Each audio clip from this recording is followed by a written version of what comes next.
Hey, late and gay, late and gay, late and gay, late and gay, late and gay, late and gay, late. Hey, everybody, if you're listening to this, you probably aren't live because we just launched, but since you are not live, you can possibly find an edited version of this episode on the We Watch Anime channel. Maybe it'll be up within 24 hours, maybe 48, maybe 72, who knows? All I knows is you might be like, it's not out, gotta watch the unedited version right now, and that's fine.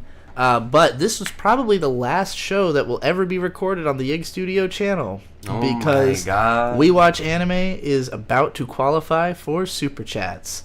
And as long as we are capable of doing that by next week, it may or may not happen. I don't know how fast approval happens with that, but yeah, like we're like at the view count or whatever. So hey, this will soon be on a different channel. Make sure you subscribe if you haven't already. And it won't be long before we can even run ads on there. Just as a precursor, this is the last episode of all of the shows we're talking about, so spoiler alert. Oh, yeah, well, you know. All right, let's just go ahead and start the podcast. We watch anime. We watch anime. We watch anime. Oh my god, it's the last episode of the season. It's the end of the... Was this the spring? Yeah, this is the spring season, so summer season's about to start. Spring season anime. I feel like I need to say that I'm Quinn again.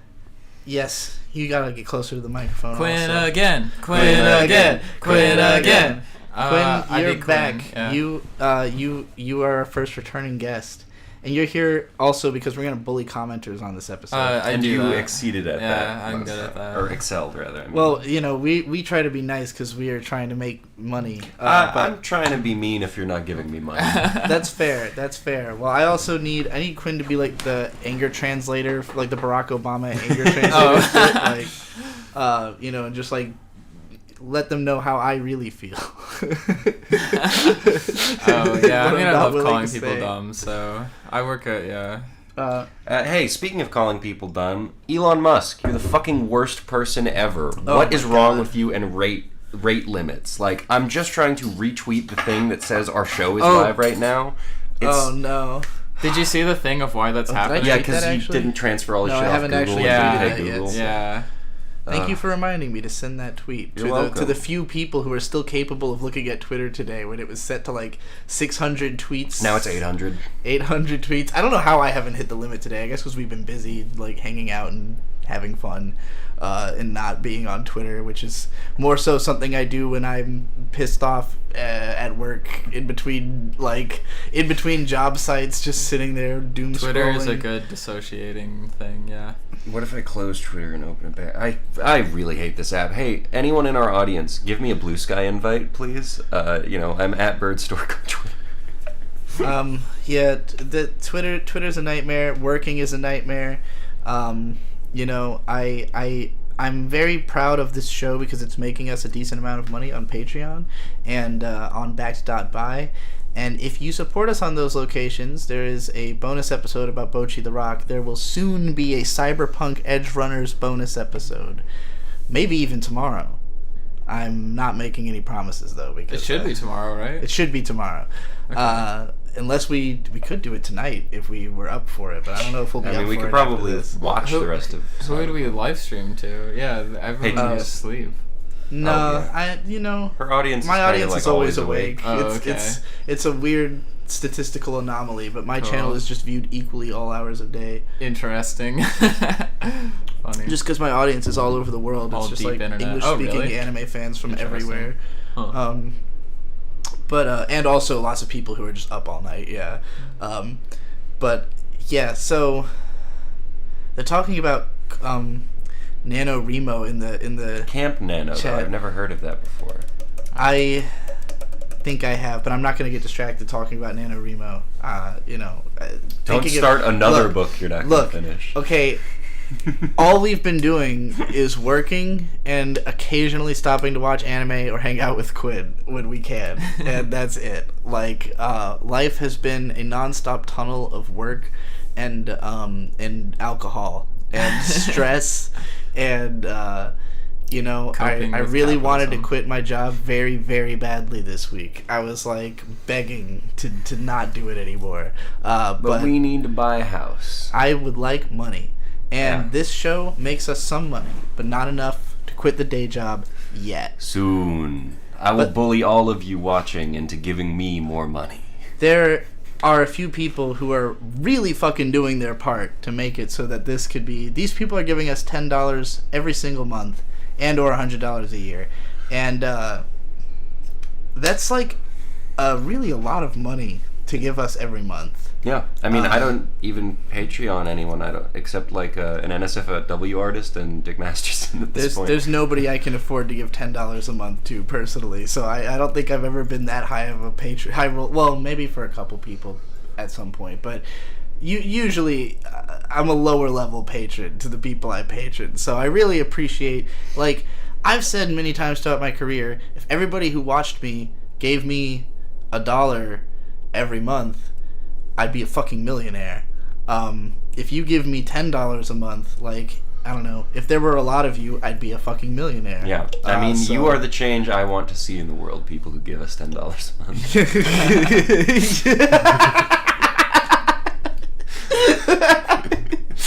The change, cha-ching, that I want to see in the world. I wasn't even thinking about that. So starting off, Dylan, I'm not going to read it out loud, but your email is really funny. Devon Hall, Last Esses, M2, Hidden Music Island, Anathemi Bedesu, Susu2, and Zero Tsun Game, and of course, True Fox 1 over on backed.by/we-watch-anime, which only takes 1% of our proceeds as opposed to Patreon's 5%. And if everyone gave us money on that, we'd be even richer. And, well, more importantly, we cannot be kicked off of back.by no matter what happens. If Patreon changed policy and decided that, I don't know, no trans allowed or something. Wait, what? No, it wouldn't do that. Hypothetical, okay. Well, they could kicked happen. furries off, so... Yeah. They did? Yeah. Huh. Or, I think it was just furry porn, but still. I mean, that's... weird, because They've kicked a lot of fucking people off. One of the over only years. things I still follow on Patreon is porn. The only reason I still use Is it Patreon free? is that Sometimes, yeah. I have the because like if you were to sign up for Patreon now, you would have to give them 10% of all your earnings, and that's been true for like 7 years. The only reason that I only have to do 5% is that I've been like one of the first people that had a Patreon, so I've got special privileges. And they resent you for it. Well, no, they seem to. Well, I don't know. They liked me at a time. I don't know if they still do. Anyway, I've complained a lot about Patreon over the years, so they probably don't really like me that much. But yeah, back.by, we own our instance of it. You cannot kick us off of it. Nobody can. So it's fun to use. Anyways, we're going to talk about some anime. Wait, is there anything else I have to preamble this with? Oh, yes. Everybody, please tell us what you want us to cover next season, because there's not a lot coming out, and we're not going to catch up on a bunch of fucking sequels. We've considered catching up on Mushoku Tensei because it's very popular and a lot of people in my audience are watching it, but Bird has not seen most of it. I've seen enough of it to know I didn't really like. Right. And I only kind of came around to it on like the last couple episodes of season 1, and I thought it was pretty good for season 2. I don't necessarily want to have to watch the whole thing again. I don't know if it'll be fun to keep talking about week by week. I vote you guys just talk about classic anime. Just talk about good shit. That's what I would like to do. And I feel would like... do that. Well, so here's the thing. Like, this season, there were... Like, Oshi no Ko being such a popular show reeled us into talking about it. Of course, we hate it, so it's just put us at odds with a large segment of the anime community that loves the show. But, you know, there have been legitimately good anime this season. You know, last week we wrapped up Heavenly Delusion, which was great. This week we wrapped up Hell's Paradise, which is great. I would say I liked it even more than season. Heavenly Delusion. Yeah, mine too. Skippin' Loafer was really good. And other than that, most of them are, like, at best okay, but I don't know. I don't necessarily... But at worst, they're Oshi no Ko. Yeah, Oshi no Ko is the only one that I feel like I regret watching. Jesus. I feel like I mean, I know nothing about it. You enjoyed the last just like episode their a little eyes. bit, I just at like least, their eyes. right? The eyes are cool, yeah. I mean, I enjoyed this episode of Oshinoko a lot more than most episodes of Oshinoko. I thought it because was going to stuff be happened. worse. Because Anatheme Badesu was like, I was giving the show the benefit of a doubt until the end, but I really hated the ending. And I don't know, I didn't hate it that much, but I've hated the show so fucking much up to that point that it was not a high bar to clear of, like, hating it less than other episodes. It starts off really good. Anyway, we'll get to that when we get to it. But yeah, we need to know what we're going to watch next season. I have a few propositions. The vending machine show. I died and got reincarnated as a vending machine. That's one of the ones that's actually going to come out that I Why? might Is that- be interested in. Really? If it's any Okay. good. Just because the main character turns into a vending machine. That sounds fucking hilarious. Okay. And then It'd be summer, right? I'm sorry, I'm a hater. there's like a show about zombies or something that's probably going to be popular. I don't know. Again, let us know what you like. At this point, Pigeon. we're trying to appeal to our established audience more than anybody else. I think we're not trying to reach out and grab new people to watch this show. I want you guys to be enjoying it as much as possible. Isn't a first. lot of your anime fans like old anime heads? Like, wouldn't Yeah. they love classic shows? I would think so. So that's kind of what I'm pitching here is I don't really want to watch any of the fucking shit that's coming out next season. So if you would rather watch us talk about classics, listen to We us should- talk about classics. I that am we probably watch. going to catch up on Jujutsu Kaisen and talk about that occasionally. Oh, 'cause I did oh, like God. that. I went to Well, the go for I it. went to the movie in theaters and I walked out because I didn't know what was going on board. Zom 100, is that the zombie show you're talking Yeah. about? That looks pretty cool. I'm sure that'll get some viewership. Bungo Stray Dogs, I'd like to catch up on, It's but like it's 5 4 fucking seasons. seasons Bungo. in. Yeah. Again, we just don't have the time to catch up on any of these sequels before next season. I would way rather. Quinn suggested Steins Gate, which Yeah. Bird has never seen, and I've seen at least twice, so that would be really fun. And I just watched it, so I wouldn't have to watch it, and I could join in. Ooh, that would be fun That's too. the vending machine, by the way. Well, okay. It's pretty cute, right? Sure, yeah. That's good. That's a good. I don't know. There's plenty of stuff next season that I am probably going to at least try to watch, but I don't know how much of it we're actually going to watch for the show. There's the new Rurouni Kenshin. Yeah, I kind of want to watch that, but I don't know. Rurouni Kenshin is a weird. It feels weird, man. How many times have you reviewed the Evangelion movies? I want to watch those. I have done that recently. There is another one called The Masterful Cat is Depressed Again Today, Oh, that sounds- about a girl That who looks cute. or a woman who adopts a cat, and then the cat becomes her kind of live-in husband, housekeeper type deal. Gary always at $2, always down for classics. Who's here tonight? We got Quinn. Quinn again. I've been watching her play through Dark Souls for the millionth time over this weekend, and Mega And Man Mega 9. You've beaten Mega Man 9 on the highest difficulty, right? Well, Proto Man might be the hardest, but super hard is really fucking hard too. But yeah, Dark Souls. Trying is not to go good. down a Mega Man hole. It's Oh just yeah, like- I mean, that is my autism. I love that. So, yeah, we want to know what shows to watch. Steins Gate would be a good one. I really want us to watch Revolutionary Girl Utena because I really think Bird is a lot like Utena. And I think I'm a lot like Anthe, and I want to ship it. I want us to cosplay them. I want to turn into a car. I want Bird to turn. I mean, you are the kind of a heck? car. What the Utena heck? turns into a car. at Only the in end the of movie. What the Oh, in the heck? movie. In the okay. movie, What she the turns heck? into a car. It's El- a big metaphor. Oh my Ellen, god. Dark Gathering is one of the ones that I think looks really cool, but I also have no idea if it's good or not. Oh my god. You love Utena, but you do not get it. That's all the more reason for us to cover it, because then I can explain what the fuck is going on. I will probably need that as well. I do have it's unfortunately pre-transition, like right before transition, and filmed with my face on camera. But there is a 45-minute Utena analysis on this channel. I wouldn't watch it personally, but you'll probably enjoy it if you like the show. Anyways, yeah, they're saying, basically the chat is all saying, give us the classics. So, I mean, I Hell think yeah. everybody's going to be in favor of Just that. name Fuck some yeah. classics. Yeah, of the I mean, blood. give No, your we're just gonna do the suggestions. ones I haven't seen yet, so that way I can watch more Everybody give your classics. suggestions in the comments, but give as many as you want, because, whichever name I see the most is going to be the ones that make it into the show. Okay, I'm gonna make It's purely a one- popularity lie. contest. No, it's so not. I'm It's gonna just make whatever ones 100 I- accounts just to type K in the chat over and over. Which one's K? It's not really a classic. It's It's a show where a meteor crashed in World War II, and now 7 people have weird fantastical powers. It's also it's funny because I know based on what has won That's the main character. Is one of my favorite people. Based on what has won the polls for like the bonus episodes, like. Sorry, you both opened up your phones. It's very distracting for me. Well, I don't stop care. looking at the phones. I can't. I Sounds like a tell you you problem. to do this last time too.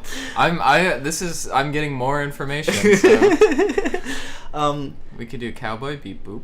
I have not seen all of We that. could do Samurai Champloo. I also have not seen all of that. We could I would like to do, watch the original Trigun because we did. Oh, that would be a good one. I don't want to do care. Cowboy Bebop or I don't Samurai really like Champloo. Trigun.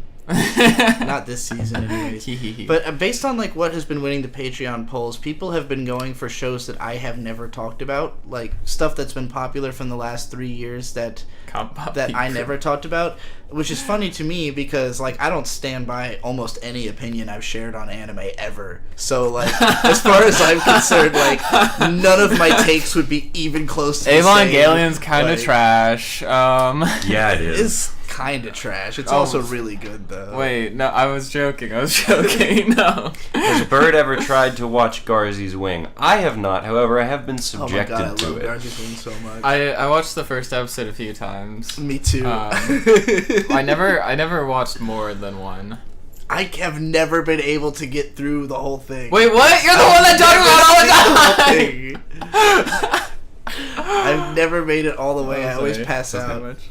Because I only ever get the idea to watch it when I'm like blackout drunk. Like that's when I'm like, I gotta watch Garzy's Wing right now, and then just sit there and quote the whole thing back at it. Where should I go if I want to hear Trixie's views on Heavenly Delusion? Any This of the entire previous podcast, episodes? yeah. We Watch Anime is the channel where the edited podcasts are posted. We have covered every episode of Heavenly Delusion. It ended last week, so we're done. I will compile all of them into their own video before too very long. I'll probably do that one next just because it sounds like there's demand. Anyway, yeah, let us know what we're going to watch. Let's go ahead and jump into these 5 anime that we watched this week, 3 of which concluded. Man. One of them is Dead Mount Death Play. Dante, repeating yourself does not count as seeing the name a lot. Just to be clear. He really wants us to watch Berserk. Well, that would be fun. We could I've do never the seen Berserk. 1997 Berserk. Fun is a strong, like maybe not the word for the like, Berserk Garzy's experience. Wing is unwatchable alone or sober. Not alone. That was You just fun. gotta be blackout fucking drunk, but you I can think it's definitely just watch fun. it alone No, and no. just giggle to yourself.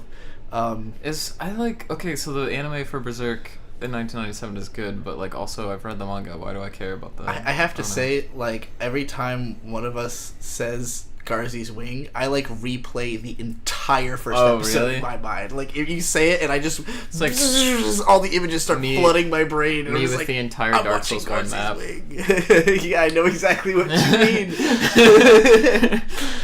Oh, as soon as you said that, I just like everything I've seen you play in the last day, like hyper speed replayed through my mind. That's crazy. That is a weird feeling. Okay, Dead Mount Death Play. So I know Quinn, you're not gonna have any fucking idea what the hell is going on in this show because it's incomprehensible. Do you remember watching this? Which one was this? Wait, which one was this? Death god from another world inhabits the body of a kid in Tokyo. There's a really hot woman in a bikini wearing I tried to explain the plot to you at one point. You went, too much plot. Oh, this is the one by the Durarara. Yes. I think it looked a lot cooler than you guys gave it credit for. I don't think it doesn't look cool. Than we gave it credit for. All the character designs were amazing. The animation was amazing. The action was amazing. It didn't seem like there was any cool themes happening. We're gonna have to subject you to like the first couple episodes. No, of the show. I don't care. You definitely saw it at its best. Like, yeah. This is okay. Well, my this is experience one of the great. most 10 out of 10. exciting episodes. Any of the fans that are like mad at them for hating on it, it's great. I love it. I would like to see if this show gets good next time it's around, whenever it comes out again, because it's got part 2, right? Yes, part 2 comes out in the fall. We will definitely cover it because we have committed to covering every episode of any show we talk about unless you guys really don't want us to. Like, I suspect people will tell us, don't cover Oshinoko Season 2. They'll be like, we get it, you don't like it, fucking stop. I think. I don't think that. I think we'll see. people We'll like see what Harry to be mad happens. about it. But yeah, if Do they? people tell us like not, it depends. Probably. Some people do, but I don't think those people want to subject themselves to having to hear about it for like People another like season. angry. Depends on how long it takes I like to come hearing out, people too. like things. I That's do my too. preference. Me too, but it's not the. You know, my most popular video, how to recognize a terrible anime. It just got like another 100,000 views this week out of nowhere. Isn't that funny? That most of that episode you talk about liking an anime, right? You Well, talk about it's- liking Steins Gate. Or What something? it is it's part 3 of a series where the first 2 parts were how to recognize a great anime. Oh, okay. So the first part is just like 30 minutes of loving Steins Gate. The second part okay. is like 20 minutes It's a of good loving episode. Haruhi and Lucky Star and something Oh, else. okay. And then the third episode is, and now let's shit on Gate and Joker Game, because I had subjected myself to watching them, and I had to take it out on the rest of the world. And now it's like 6 million views. It's a or very something. marketable video. The That fucking thumbnail is amazing. The best thing and that's ever happened to me. The title's really great because there's so much shit anime, and like people are like, Yeah. I gotta know how to sort through this, and you're like, boom. Well, and the whole point of it was to liberate people from the 3-episode test, because it was like a real cultural institution in anime that like you have to watch 3 episodes or else how are you gonna know? And like I fucking know, I can fucking tell if it's really shit. I don't need 3 episodes. Honestly, once you become media literate, like you can tell pretty much immediately. Like there I will say You're that like, this- giving like this is a show, for instance, Dead Mount Death Play had more good in it than I would have assumed based on like the first 15 minutes of the first episode, where I was fucking Really? furious. Like I would have, really I would have hated seen the character designs. I would have seen the animation. I would have, and like just the director. Like I feel like I would have given it. I think longer. my whole thing with the first episode of this show was like, wow, this all looks really cool and the concepts are really interesting, but you're not doing anything with it at all. It doesn't look like it has any themes. Well, to clarify, the first 15 minutes of the first episode is all in the Found fantasy family setting. question mark? it doesn't. Yeah, that is. It looked like it was exploring nothing on its. The final episode has to explore something. Like, I'll tell you, the theme of Ryogo Narita's writing is basically, I'm going to create a bunch of characters that I really like, and then I'm just going to give, like, the plot is basically the reason that all these people know each other, but the real deal is that they just hang out. All of his shows, there's just tons of scenes where it's all the characters hanging out in a house, just like being friends. But this like, show, very it's a casual. building. This episode would not reveal that, because this is like, yeah, I was about to say it was mostly like action. this is the or, climax, like, noir yeah. and, But like yeah. most of the show has been like characters sitting around having banal conversations that have nothing to fucking do with anything.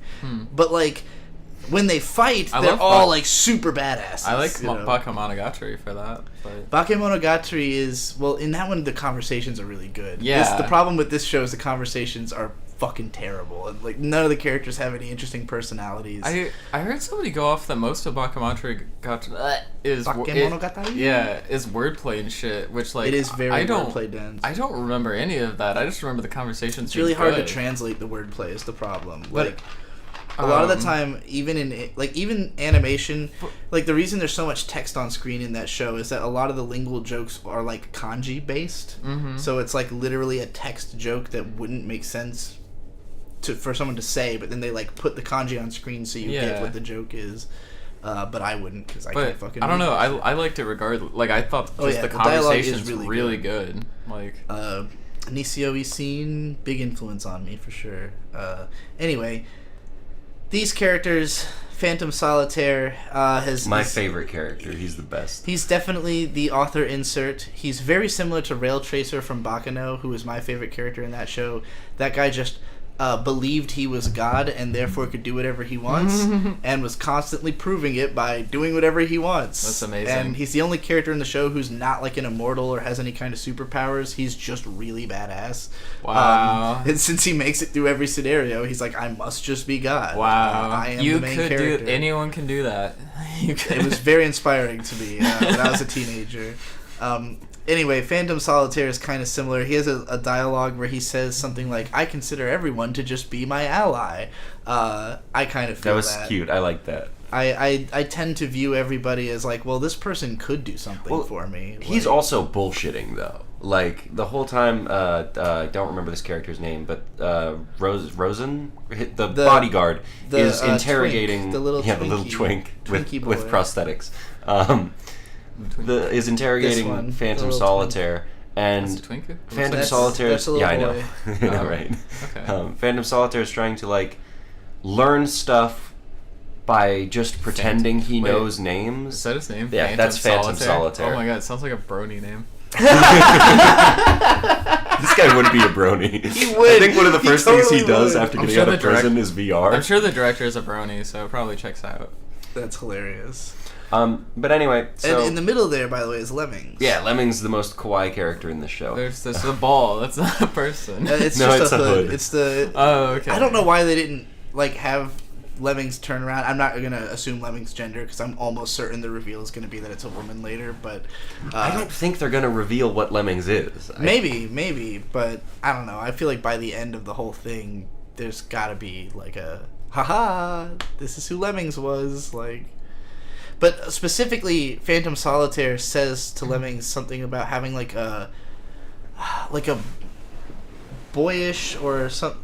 He uses a word that basically means like a cute face. Like somehow he notices through the facial structure, through all the bandages, that this person is like dainty or something. Whereas everybody else has always just assumed it's a man. I'm sure we'll find out some kind of thing. Anyway, they all meet on the rooftop. They're all fighting each other off. They don't really know what each other's intentions are. Oh, and then, fire safety people are saying words that Corpse God recognizes, and I think the words he's saying are this woman's name. I don't remember what her name is, though. She looks so fucking cool. Look at this shot. This is really badass. Cool. Ever since her character was introduced, the show has gotten significantly better because she's in it, and I can look at her. Then there's also, like, these weird other, like, magic women who are, like, tree people that she's talking to. I really liked this tree lady. She's a lot of fun. She's fucking adorable. That's a great character design. But basically... I want her outfit. I want to be her. I want to be both of them. And the Can tree? I be both Yeah, I of was them about at to the say, same time? I want to be the... I want to dress like that. so sorry. Anyway, Necromancer's talking to Tree Girl, and Tree Girl's basically talking about how Corpse God is strong or whatever, and the Necromancer teacher goes, "Nah, that guy's a fucking idiot. That guy isn't good at anything. He's too empathetic," which is, he's better at summoning and empathizing with the spirits he works with, but that doesn't matter. And then basically takes about a minute to say his weakness is when everything he has feels threatened. He just completely loses control and doesn't know what he's doing. He's gonna go into fucking overdrive. She's really hot. Oh yeah, this is like even further. Like, I guess this is like backstory. I got the wrong shot here. I wanted to get a shot of Death God as a kid because he's fucking adorable. He is very He's just cute. like a little guy wearing a little fucking skull mask, like a little Cubone. But yeah, I don't know. She's just like trying to. Wait, X-Death is looking so much happier post-transition. Who's X-Death? Is that her? That's a Final Fantasy okay. main villain. Okay, gotcha. Oh yeah, this is. I don't remember. There's a lot of explanation of the powers that are being used, of why Death God can use these like hands. Do you remember any of this, Bird? I kind of fucking blanked through a lot of this. He's making like a ward over the whole building. They have a big name for it. I didn't catch what the big name was any single time, but basically he's just summoning all the spirits, and really he makes everyone cold. I think the prosthetic guy goes like, "Wow, it feels like I'm at the bottom of a lake right now." But so he makes everything cold, and then he starts using I think he calls them silent hands, but they're not silent, they're just invisible. And then he starts using that to interfere with the Lemmings and Phantom Solitaire fight. It is a pretty cool scene to see Lemmings just confused as fuck about what is stopping them. Phantom Solitaire then like shoots out a bunch of balloons and escapes from that. Fire safety. So there's two fire safety people in this scene. There's the Umbrella Man, who we've seen a couple times, and then there's a Raincoat Girl, who we've seen I think only once or twice. But the cops that we were introduced to last episode, it's like a blonde short-haired guy with glasses and an older guy, come across fire safety girl and basically go, what the hell are you doing wearing a jacket in such nice weather? And she is pretty much immediately like, uh-oh, the jig is up. But then she lies and gets away with it. So everyone's converging on this building.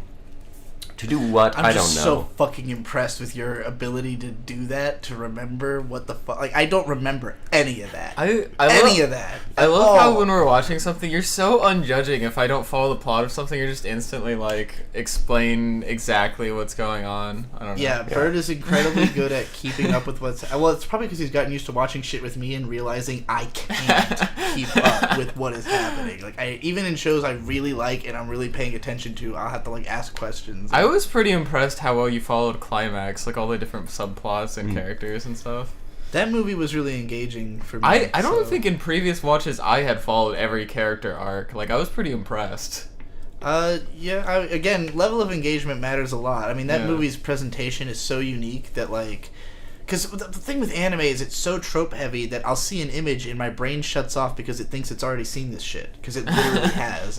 I mean, you've all seen the We Have Accepted Mediocrity video, except maybe Bird. But, yeah, no, like, watch that one. Devue's edit in that really is good. fucking incredible. When it's just like snap cutting between every single anime doing the same shot, and it's like 100 fucking shows just over and over the same shot. I like that video because Devue fucking knocked it out of the park. It's amazing. Shout out Devue. We love Devue. Devue is amazing.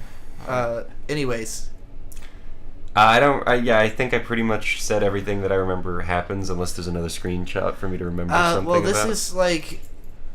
Yeah, I don't know. He's just right. Like being... So he has discovered some stuff, basically. Some like, stuff. No, like information. He's discovered that the Pen, who is an ex-internal affairs officer or something, is who they are. Right. So that's a thing. He knows that Corpse God has power. He just doesn't know where it comes from or what the point is. This guy's whole character motivation, by the way, is to prove that magic is real.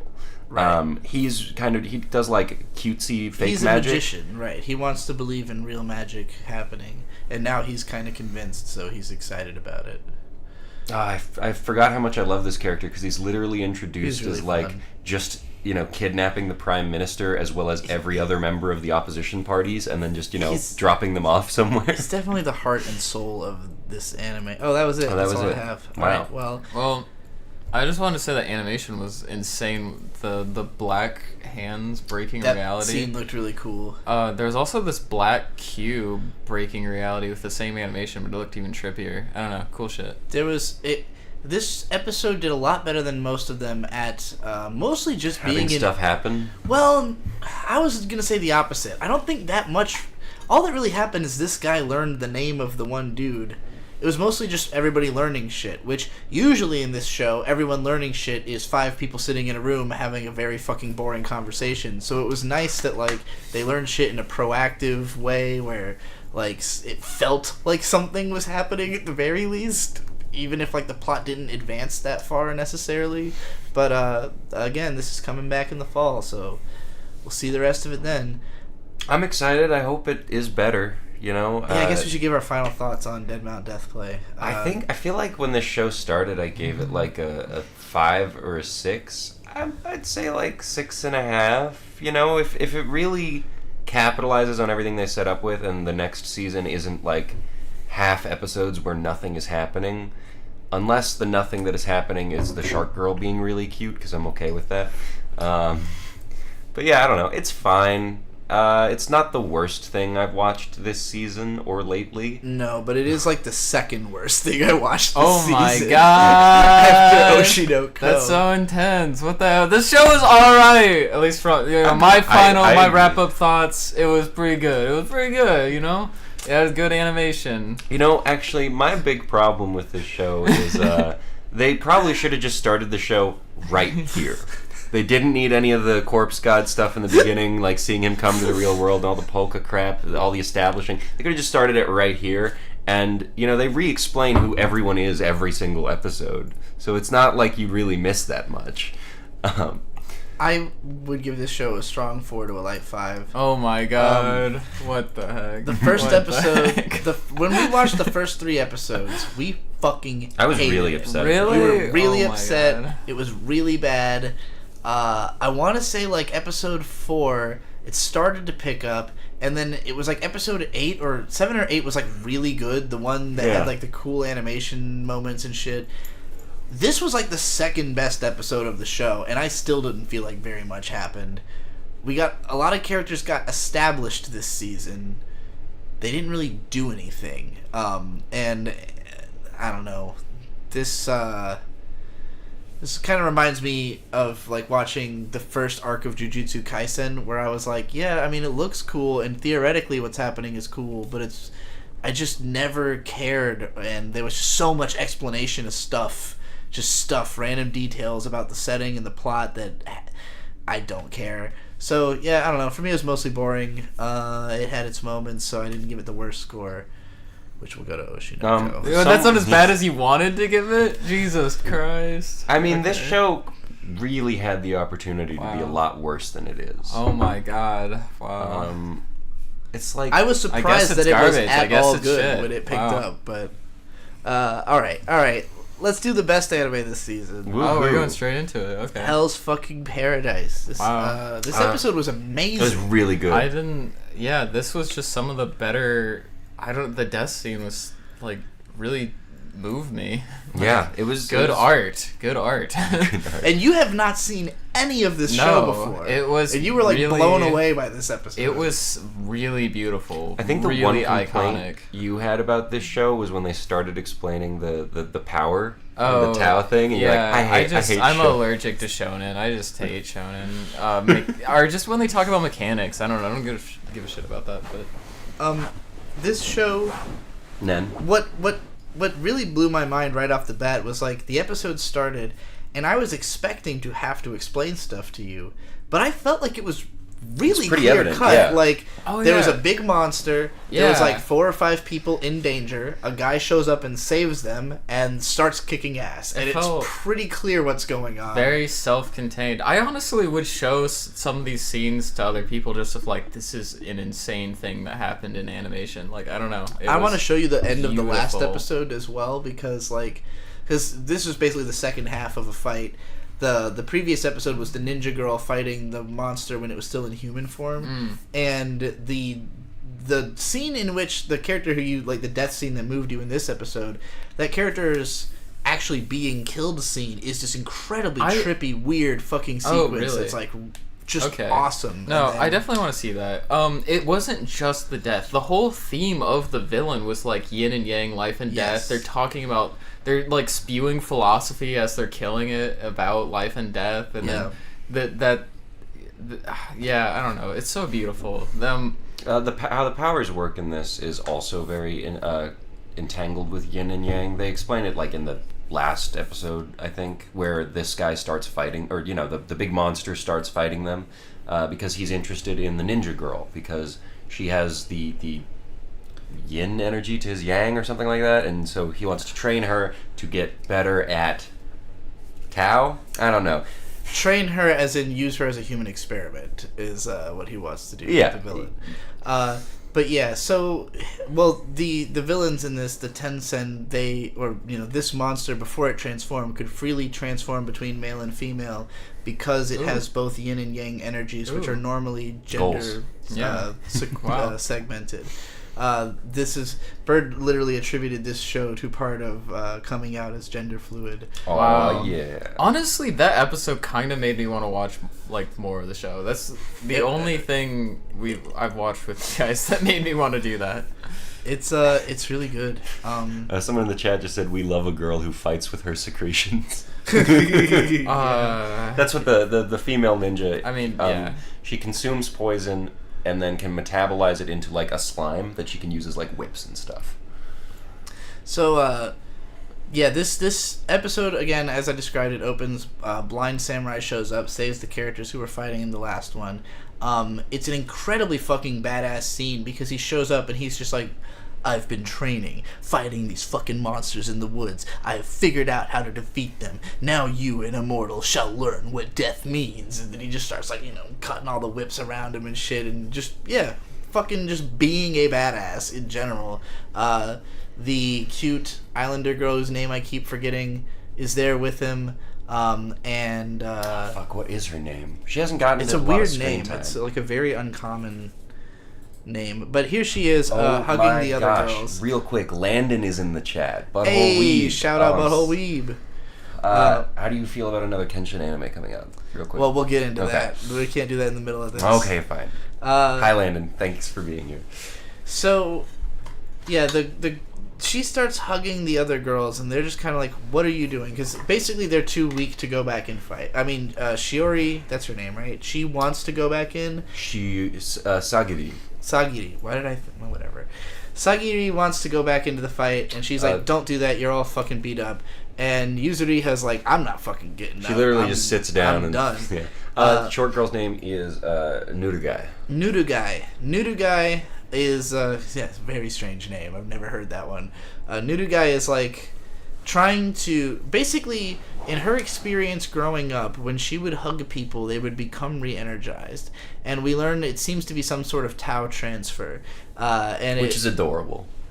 It works to give them enough energy to start concocting how they're going to help in this fight, because like Blind Guy, as much as he's kicking ass at first, he gets like embedded with all these scratched flowers, because the big monster has a bunch of like rose needles shooting out of it at any given time, and he gets a bunch of scratches, and then flowers grow out of it. Yeah, it's probably the show trying not to be too cheesy by it not just being a literal hug, but like it's so cute. Like it is. It's so perfect. It really feels in the moment like she's just like, I'm gonna hug you strong. Honestly, like when her character has been like that the whole time too, because when he's dead now, but the blonde guy, like she was just constantly like trying to get him in a better headspace by like teasing him and saying they were going to get married and stuff like that. It was cute. She's a good one. I like her a lot. I actually like all the women in this show a whole lot, and this show has a lot of feminist themes to it as well. Is it really necessary to lick it? No.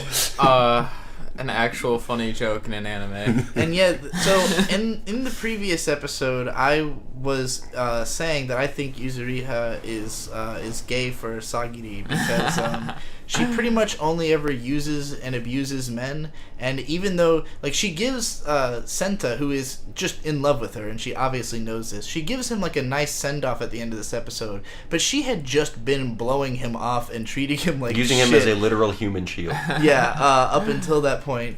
But like with Sagiri, she's super nice and obviously wants to help, and is like in this scene she is using her secretions, like she's covering her in her secretions and she's licking her, and yeah, she says, is it necessary to lick it? And she's like, no.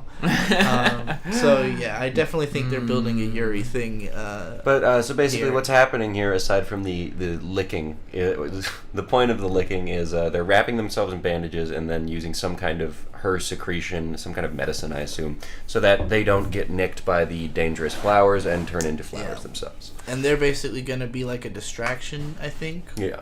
So that... Well, I think... because Sagiri also has... Sagiri and Shion, the blind man, have the opposite Tao to the big monster, and so they are the people who can actually hurt him and stop him and stop them from regenerating. Sagiri sees that Shion is, like, literally dying, and maybe not literally dying, but going on a big monologue about how he is ready to die no matter what, and he's just gonna fucking kick ass until he does. And she's like, I'm not letting him die. I like that guy. He's not gonna die. And then she jumps in, and Shion is at first like, fuck off. What are you doing? Go away. You're not, you're it's kind of the repeat of like a couple episodes ago of everyone going, you're in my way. No, you're in my way. No, you're in my way. It is one of my favorite anime tropes, because like, I don't know, if two people are constantly trying to be as noble as possible, then they're always going to be like sacrificing themselves from one another and trying to prevent the other from sacrificing themselves from them. It's just a fun trope. What was it? Shirayuki Hime did that a lot in its main relationship. Anyway, the silver-haired dude does this fucking badass maneuver where he dodges some vines. I hope you got a screen cap of what the villain looked like, because it was one of the coolest villains I've ever seen. We had that in the previous episode. Oh my god. That's why I didn't include it here. But here's them getting fucking murked. I really like that blind guy just kind of shows up and immediately knows how all of the power scaling works, because he's blind, I guess. Well, I don't know. He's like a master swordsman, and basically as soon as Tao is explained to him, he spent the last, like, in the background of the last 2 episodes. When was just Tao training explained all to this him? shit. I don't think it was, because him and Islander Girl have just kind of been... it's he explained it to her because that's how he sees. Yes. He sees through Tao. So That's he just already innately understands it because it's the only way he can see. This is some of the prettiest animation I've ever seen, all of this fight. But specifically, it's really funny because they show this exact cut twice in the episode. Yeah. Because it's so cool. Shion's just kind of like running around trying to kick this thing's ass and just constantly like dropping attack move names and doing the most insane like thousands of cuts at once, and it's not really doing much, honestly, until Sagiri shows up and starts helping. Also, something interesting that we learned last episode, Senta had gotten like flowered, and they just kind of cut the flower. He's not dead. Yeah, he's not dead. We've mentioned a couple times that there's like a death scene in this episode, and it's Senta because even though he had what seemed by all rights like a death scene at the end of the last episode, they have like a medicine that prolongs his life just long enough for him to tell Silver-Haired Man, hey, I know you're trying to attack what you think is the weak point, but it's actually this other spot. I know because it's a flower. He's a flower instead of a person. Real quick, Amy in the chat said, not sure if I said this already, or if you know it, but the author for Jigokuraku was Tatsuki Fujimoto's assistant in Fire Punch, which has a trans man as one of the main characters. I didn't know that. I didn't know that about Fire Punch either. I hope they make an anime out of that. I'm also looking that up to see. Yeah, I guess. Yeah, that's interesting. Huh. I'm still wondering. Fire Punch Soul Eater? Is that the same guy? Chainsaw Man. Okay. That's what he did before Chainsaw Is Man. Fire Force the Soul Eater thing? Yes, okay. that's Fire Force. I don't know too much about Fire Punch other than it's apparently quite good, but it's only like 5 volumes, I think. Yeah, I'll check that out. That seems fun. 8, I don't know. It's it's what Fujimoto did before. I believe the Spy Family author was also an assistant to Fujimoto on that manga. That's a show I'd like to catch up on before it gets to season 2. That was cute. I think it might have already had a season 2. I'm not sure. It was pretty well beloved. All right, so after Silverhair kills the demon, there's this really awesome moment where like it's like thing opens up and it's just like full of heads, and they look up and one of them looks at him and just says, "Wow, thanks. You're fucking amazing. I could never attain such a perfect yin-yang. I can't believe how awesome you are. I've waited 1,000 years for someone to be able to fucking kill me. Thank you." And then he dies and turns into roses. Rose petals, and it's just absolutely gorgeous scene. Just visually fucking resplendent. This show's had a lot of amazing visuals. The background art's always really incredible, which is such a rarity in anime nowadays that any show with good backgrounds almost automatically I will watch it. Like this and Heavenly Delusion, you'll notice that my 2 favorite anime this season are the ones with the fucking background art. It's the most unfortunately missing thing from Mashal, although when we get to that I'll bring up something you said. Okay, so this is really cute. I thought was really... I don't think we've ever seen Yuzuriha be nice before, really. I mean, I don't mean nice, because she's been kind of nice, but I mean sweet, Only I guess. to Sagiri. Yeah. And yeah, again, like, she treated Kenta like shit up until his death. Senta. And in this scene, yeah, it was just surprisingly pleasant, because they're trying to save him, and she's like, look, you're not going to be able to save him. He's dead. Well, he knows he's dead. I'm just going to, comfort him and send him off, and she tells him to think about everything that he loves and his family and everything. I want to rant about this because she has medicine, but she, instead of giving it to him, she takes it for himself, so it's almost selfish, I'm choosing myself over him. What it is that she has 1 dose of the medicine left, and she can either use half of it on blind guy and then save half of it for herself, or just, I don't know, not have it anymore. And she is very selfish. That is one of her main character traits for sure. It's also what Senta loves about her. It's fair that she is selfish and preserves herself over him, but also it's I don't know, and she also takes it on herself to guide him through death.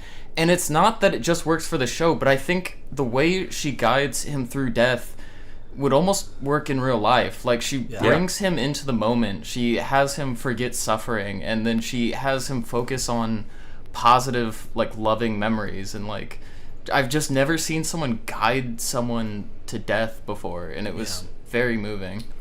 And I watched somebody a lot who's- of Ghost Whisperer as a child, so I've seen a lot of death guidance.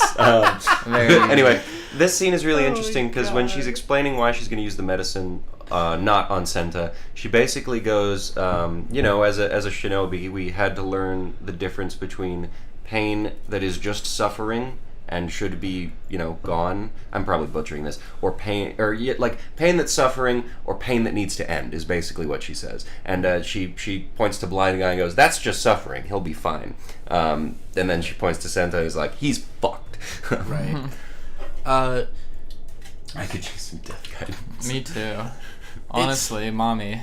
I think what made this scene click for me too is that Yuzuriha, she's always been kind of like a cold, conniving cunt, but also in this episode, there's a lot of stuff that's just the result of she's a shinobi. She's a trained from childhood, She's a train from childhood? Choo choo. Her whole life has been spent seeing death and this kind of stuff, and so I guess this is something she's uniquely capable of. Is the fact that someone that she does care about is dying doesn't faze her to such an extent that her way of expressing care is like you said, guiding him through death. It's a weird moment in that it shows that she does care enough to help him die right, but also that she is just unfazed by the fact that he is dying. It's such a specific type of care, and it fits her character really well. Incredibly done scene. What were you trying to do? I was just wanting to see the names. Chat. Yeah. So then, this scene basically after They all all change that wraps clothes, up, which is pretty fun. They go hang out. They have some discussion about how powers work and stuff. But basically, so Gabimaru, our main character, Dude, he wakes up in a cave, and there's just a moment of him being like, "What's going on?" And then it cuts to this conversation where Ninja Girl is like, "Hey, you've been saying that Gabimaru is a great guy because he's doing everything for his wife. How do you know that this wife even fucking exists?" or that his clan leader is even actually immortal.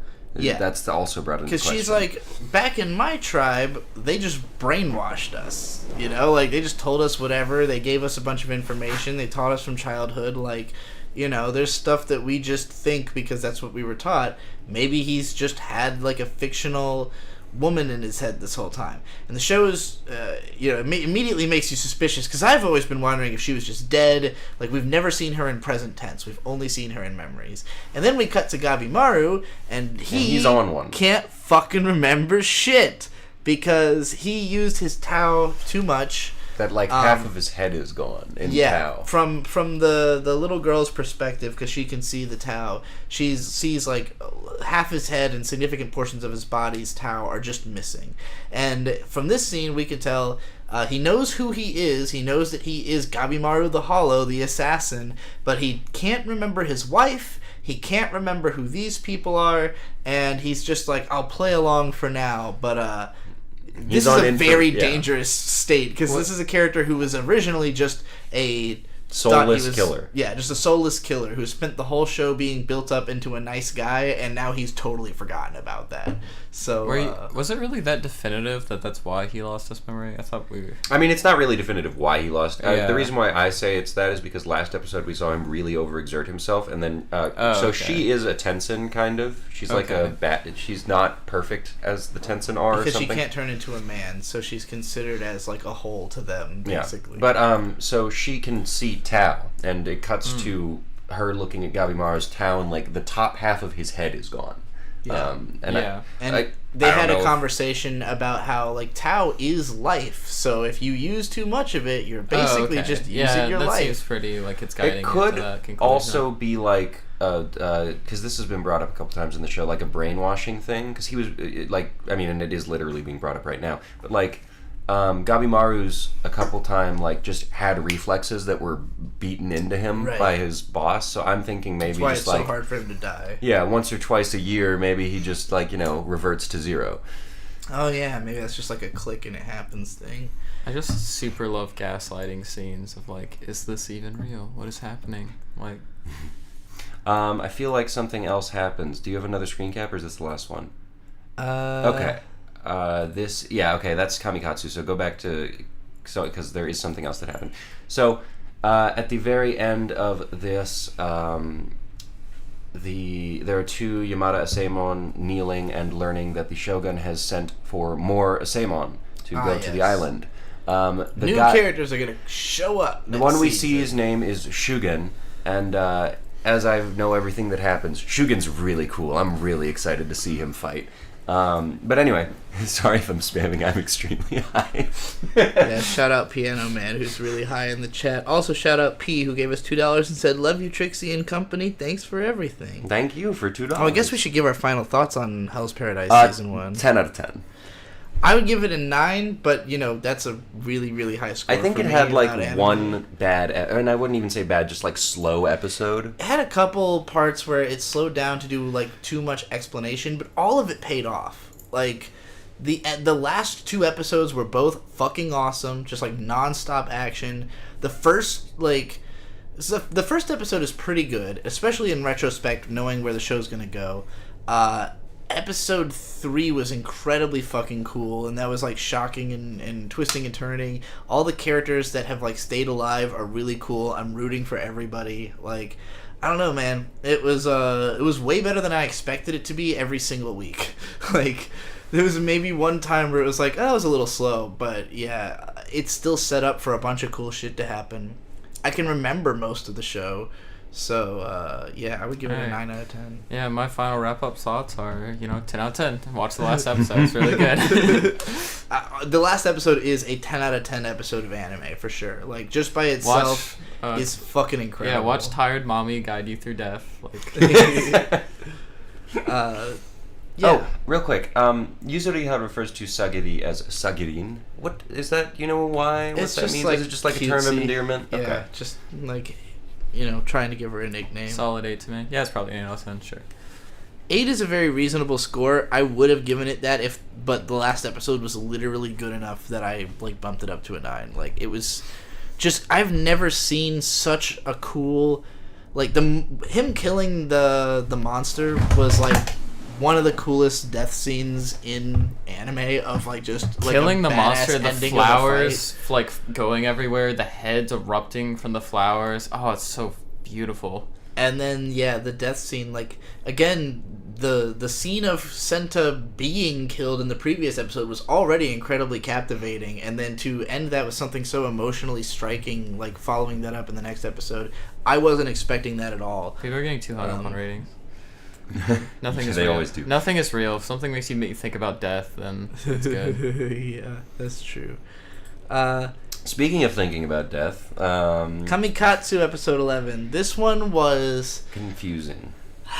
Well, oh man. Also boring. I don't know. It was mostly this episode.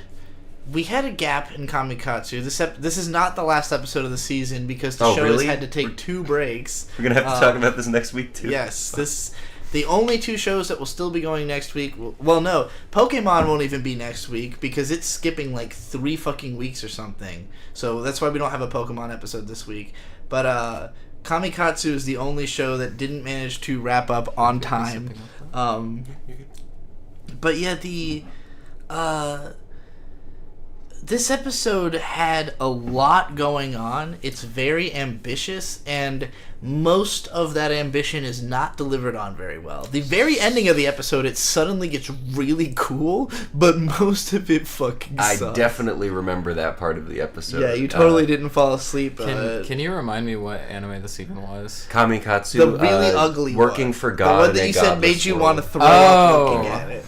Yeah, I kind of hated this. It kind of...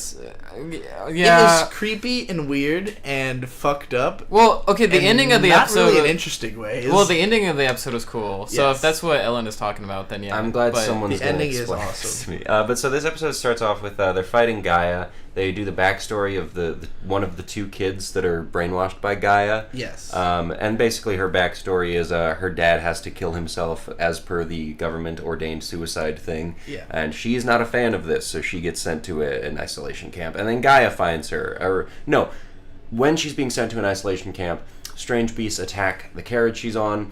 We see Gaia in her full, like, Archon regalia when she still has power.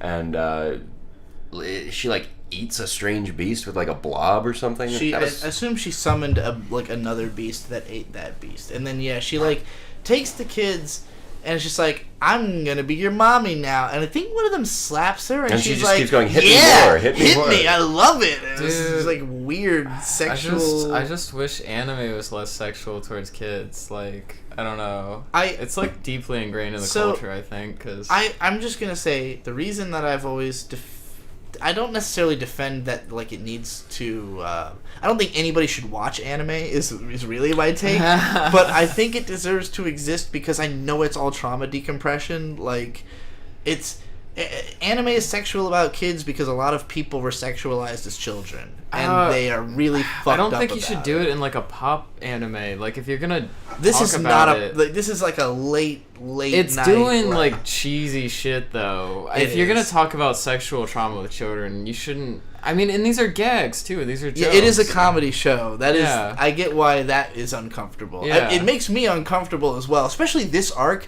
because it's weirdly. Like, okay, the last arc was entirely about a sex cult. It was fucking funny because it went all out. This arc is about children, so obviously you don't want it to go all out. But the fact that it's even being suggestive in the first place makes it feel deeply creepy. Maybe that's the point, but again, it's a comedy show, so feeling the creepiness next to the comedy is such a, like, it's a whiplash. But also, I'll say, for me, my favorite type of anime has been for a while what I call bathos-driven anime. Basically, shows that are about extreme mood shifts. I'll just call it BPD anime. Like, I like anime to feel like it is just insane. Yeah, like, I mean, I love that. I hate this, but I love that. Hey, well, this episode has that that moment where it suddenly shifts into a totally different. Yeah, when it becomes good. Yeah. What? Get the bar out of there. Okay. Yeah, it's just because this shot is a smaller aspect ratio. Oh, did I do that? Shoot. No, it's my fault. In fact, it changes just by me. Yeah, here's her telling the kids to keep hitting her because it's such a treat. Then she kills the kids, pretty much. Oh, did I skip right to the end? Oh, wow. Yeah, you skipped the most hideous animation I've ever seen. So, yeah, there's, like, a lot of action that just looks like fucking dog shit so between bad. CGI monsters. So I'm going to recap what I remember happening real quick. Bird fell asleep because the action was so good. Yeah, it was really awesome. So Gaia kills the kids by, like, sucking them into the ground or something, and then she summons... It's not really clear what the extent of the beast is, but it's like a 5-headed massive snake that needs... They explain it needs like a lot of energy to summon, but it's so loyal that she doesn't need to really control it. Very confusing. I think at one point, like, what's her fucking name? Mitama hits it with a car, which is insane because it's the biggest thing we've seen in the show. It also looks like dog shit. All of the strange beasts. They're fucking terrible. I expect them to look bad because they always have in this show, but they look especially bad in this episode. It made me nauseous. Like, it made me physically off-put. I was watching it, I was like, I don't know. I hate it. So, what happens... I didn't see the resolution of, like, the big monster thing. So, I fell asleep, like, when they were being chased by the big monster thing. What happens to get to whatever the hell I'm looking at right here? I literally don't remember. Well, like, there's just a moment where... Yeah, like, the kids have, like, accomplished whatever they're doing, and then she just, like, sinks them into the mud, and it's like, fuck you, kids. No, I mentioned that. I remember that. Well, I mean, she's winning in this scenario. Like, she gets him tied... This is the main character, like, tied up by his hands and legs.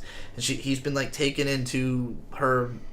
domain. I don't know, fucking reality marble or whatever the fuck. And one of the most, like, jarring shifts I've ever had, where it becomes the ugliest thing to like one of the prettiest shots in anime. Like, what the heck? This happened? whole scene, yeah, like, well, and we finally see her true form, and like, it had been driving me fucking crazy that they never drew her normal. Who's like, her? The Gaia. Gaia, yeah, Gaia. Like, so everybody else in this show, like, sometimes they might be super deformed or whatever, but they usually have like a fairly realistic human body shape.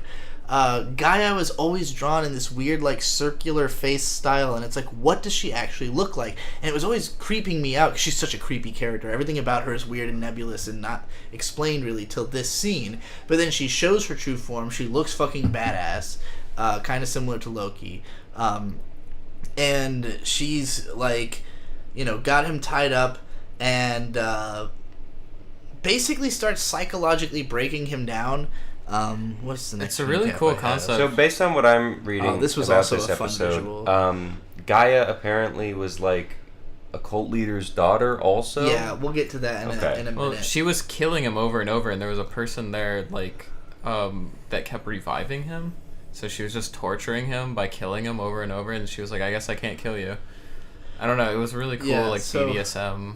I think this show is very heavy on BDSM, like particularly earlier. Which is arcs based where, if the children were taken out. What the hell? Yeah, the whole children being added into it thing. I mean, it's obviously been way less extreme with the children than it was like earlier episodes. It went really hard. Oh, on really? BDSM I probably imagery, would not so, have continued. well, I mean, without the children, like it was. Oh, it was okay. really well, heavy on then yeah, BDSM then that's before the cool. children Yeah. showed up. I like consent.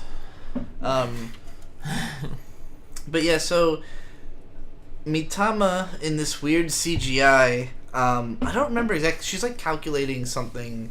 I don't know if it's like how many followers she'll need to get them out of the situation. I don't know. Whatever they're planning, the episode ends with the girls are gonna put on a big concert. No, that was last episode. No, this one ends with them being about to put on a big Another one. Yeah, but now they're in like punk attire. Oh wait, like this a ends punk in a show. concert? That was so weird. The concert never actually gets shown, but it ends with them really? about to do the concert. I thought it did show them like They on showed like them a on float or stage, something. Yeah, but they're like they that don't was actually start very performing surreal. yet. Again, like I don't know, like they just give some weeb like money to like make whatever he wants. Just make the weirdest, most pervy shit. Well, I assume this is based on a light novel series, Oh, so the okay. original would have just been the stream of consciousness of some autistic person who's seen too much pornography. And yeah, Wait, hang on a second. which it's cool. I don't know. Sorry, is Gaia a human or an Archon? Or are Archons part human? How does she have a parent? I thought all the Archons were created by the Emperor. I guess I it doesn't don't matter. remember if this is explained. There's like a pretty trippy sequence of her like going back through memories. So basically the main thrust of this whole scene where she has him tied up, and this is where I actually thought it got good. Not just because the imagery was really cool, but basically we learned Gaia's backstory. Her mom was a cult leader who literally like carved the symbol Runes of into her. carved runes into her back with a knife, which that was the scene where, like, you know, this show has lots of sexuality, lots of guilty pleasure, if you will. That was how I felt about that scene. It was a little bit of a turn on watching her get knifed and having the letters carved into her back. No. That was Not the moment gonna when I happen, was like, Beatrice. uh-oh, I'm not supposed to feel this way about this. And then there's, like, just a bunch of really cool, like, death imagery of, like, her upbringing or whatever. But, yeah, basically she went through a worse version of what the main character did. She was also raised in a cult. She was also always trained to be a cult leader. Gaia explains that all the Archons were humans who got transformed by the Emperor, but only she remembers it for some reason. Oh. Cool. Thanks for explaining. But yeah, so basically she's giving him the classic superhero Spider-Man, we're exactly the same. We're not or so different, you and I. Batman speech, yeah. And he kind of agrees. And this is the first time we ever really see this character being like insecure and self-reflective since the first episode. Like, Which is nice. he's always been in the mode of like, how am I gonna win? How am I gonna take things over? And in this episode, like this moment, he looks at himself and he's like, I really have just been looking at people as like pawns and using them, and like I've never tried to really get close with anybody. I've been holding everyone at arm's length and looking at them for the utility. Maybe I really am a fucking piece of shit. And Used to be. I said was. But yeah, he thinks maybe he's not the best, and maybe he's deserving of these criticisms that Gaia levels at him. So yeah, that's probably the best moment in the episode. Are we still in the shit anime? Yeah. Yeah, but we're pretty much done. Okay. Because Bird's not going to be able to remember anything that happened after having passed out. It's Mashal! Woohoo. Mashal! Woo! Mashal's the best. It's not as good as Jigokuraku, but... It's better. It's better. He punches people. I mean, Gamimaru punches people. There's some punching. Quinn, you had a lot of complaints about this episode, actually. Yeah, it sucks. Mashal kind of sucks. It's a shame because the last episode was pretty good. This episode is real feast or famine, or this show, I mean, is real feast or famine. It's like always either like the funniest shit you've seen that week or just boring. Where are my complaints? Oh, with the representation, yeah. Yeah. I don't like that. But the episode flowed really nice. I thought it went by really fast, and it did go by solid. quickly. Yeah. It had a couple moments I remember, but a lot of it I guess it was all pretty kind of mid. detuned for. Yeah. I like this opening bit is just Mash's dad and the guy who first basically made it so he had to go to the school just show up, and they're just sitting in Mash's house. And Mash's dad says to him, "Don't you have work?" And he's like, "Screen time is more important than work." So the joke here is these characters have not been on screen since like the first episode. So hey, let's show them because we're at the end of the season. But basically, they go. Mash's dad goes, "I sure hope no one figured out that he can't use magic and is giving him a hard time." Cut to everyone figuring out that Mash can't use magic. Oh yeah, everybody on his team figures it out in this episode. Oh wait, right, I forgot. Cell War, I think this bad guy's name is. Yes. So is his name really Cell War? I do think so. Yeah. I think you're right. No, the names in Seru Mashal are one of my favorite parts of it. Cell War, who showed up at the end of the last episode as just like, new bad guy, here we are. He's invading the school with a cannibal who didn't show up in this episode at all. He's a cannibal? Yeah, he calls himself like the cannibal chef right, or we didn't... like that. No, the last guy. No, it's not this person. The guy with the big knife. Yeah, I wish we saw some of him this episode. He did not that show guy was up fun. at all. But yeah, so this dude shows up, and basically, he walks into the room, walks up to the bad guy who was defeated at the end of the last episode, and he's just like, "Hey, you look like you just lost a fight.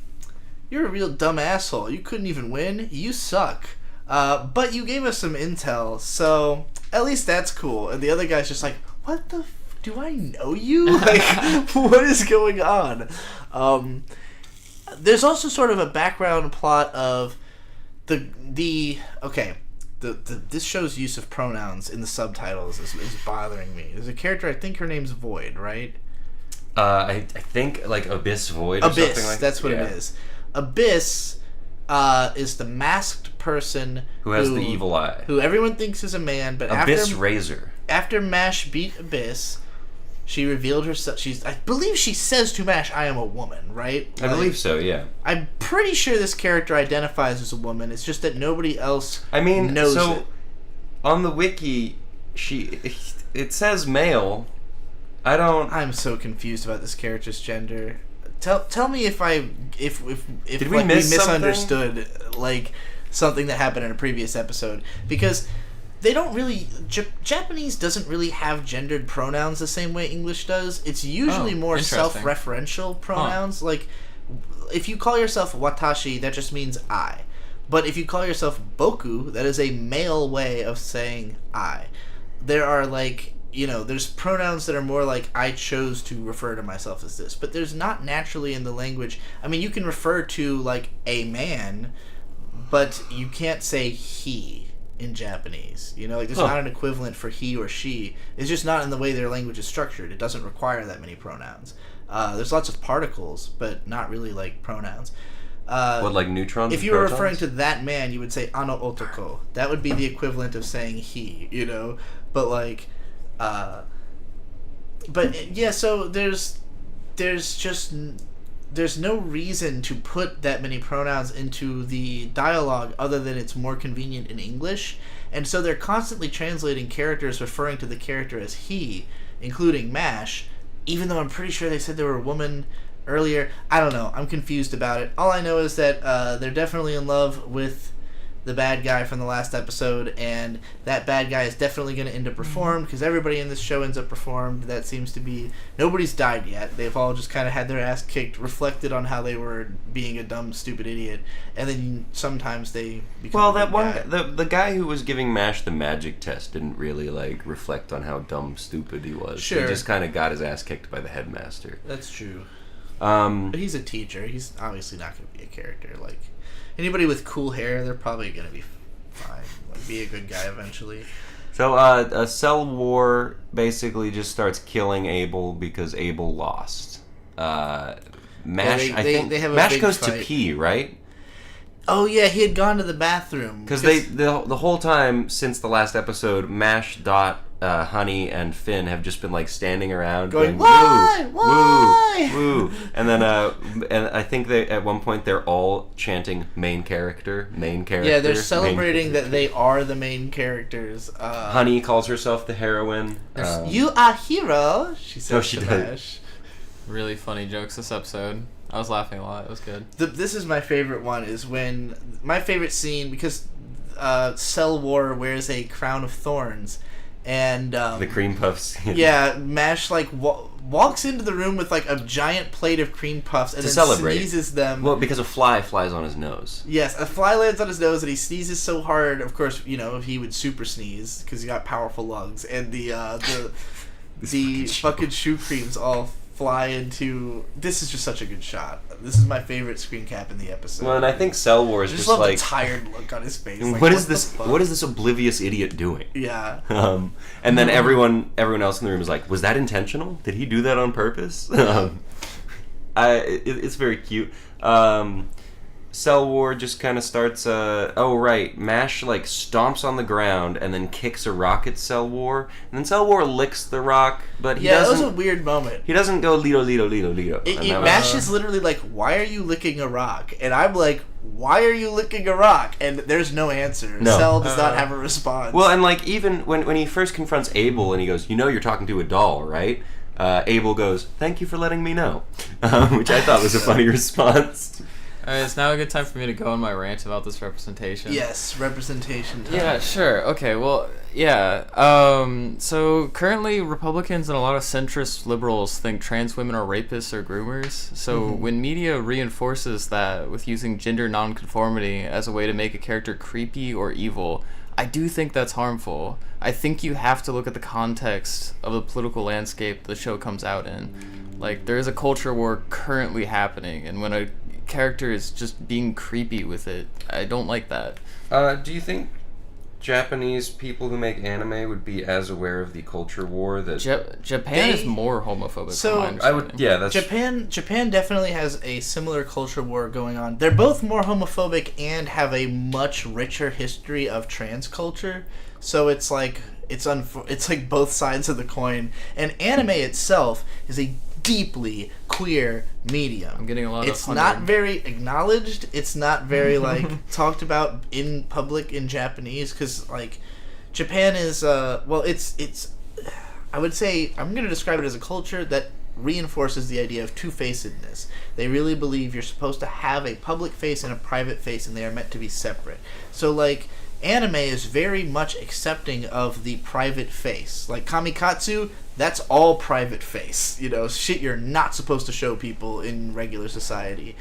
Shonen Jump is the biggest manga magazine out there. So to some extent, it is always trying to toe certain lines of being within acceptability, but at the same time, it's also very countercultural and edgy because it's trying to hook in teen readers. And so it's always walking this line of like including stuff that would attract people who are like, "Oh, look at this guy, he looks really cool," but he is the villain, because if you made him the hero, it'd be a little bit too queer for mainstream Japanese society.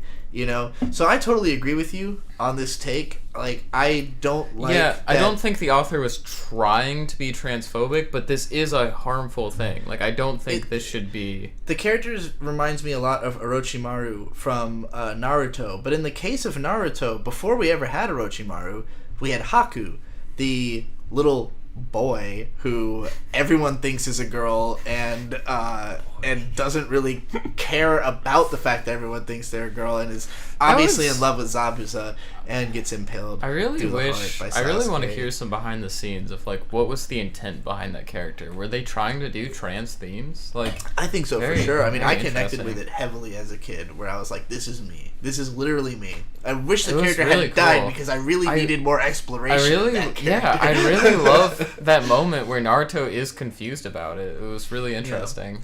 And the fact that, like, Haku is not, like, embarrassed about it. That was what struck me, because as a kid, I was very embarrassed that everybody thought I was a little girl. Like, I hated that. And when I saw Haku, like, just be like, yeah, no, I'm a boy, but it's whatever. You know, call me whatever you want. I don't really care. And I was just Orochimaru like, is wow. kind of hot, though. Oh yeah, literally me. And I definitely think that Naruto, regardless of what it was trying to say with trans themes, like, Masashi Kishimoto is a very small man. And, like, all the characters just being as small as they are, like, that to me is more integral to Naruto, is that it's about being, like, a small person who is powerful because of, like, what you know. He's You a little know? guy. And what you've My trained yourself main to be. takeaway from this conversation is we need more snake girls. Like, not Yeah. enough snake girls. I guess What's the animal- Monster Musume gave Thank everybody you, yeah. 36 Oh, feet of Snake shit. Girl. Oh, yeah, I guess, never mind. We have enough snake girl after her. Have you seen the body pillow of her? Yeah, I have. It's so good. Oh, yeah. It's it's very long.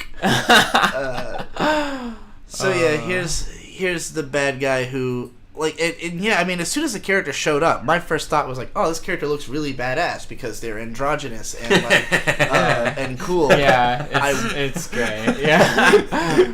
Looking You have at to the get a body special pillow. bed for that. It's so good. Well, no, you just wrap it around. You curl No, she's constricting you. Okay, Yeah, that's yeah, kind of yeah. hot, actually. Exactly. So Mash is deciding that even though he, basically he's trying to defend Abyss because she gets, like, impaled trying to protect. Even though she totally didn't need to get impaled because Mash knocked the bad guy's aim off, so they just It's a guy. The bad guy is the guy. He says No. Woken. I'm talking about Abyss. Oh, Abyss. Okay, yeah. Abyss totally didn't need to do that Abyss, at we all. could use they, them, and it would probably be a lot easier than trying to figure out what the fuck the actual gender identity of the character is. But yeah, the bad guy, who is still kind of a fascist, but his mom was super nice, and he's remembering her telling him that he should be kinder to others. I don't really think this amounts to much other than, like, trusting Mash or something, or, like, not fighting against him. I don't know.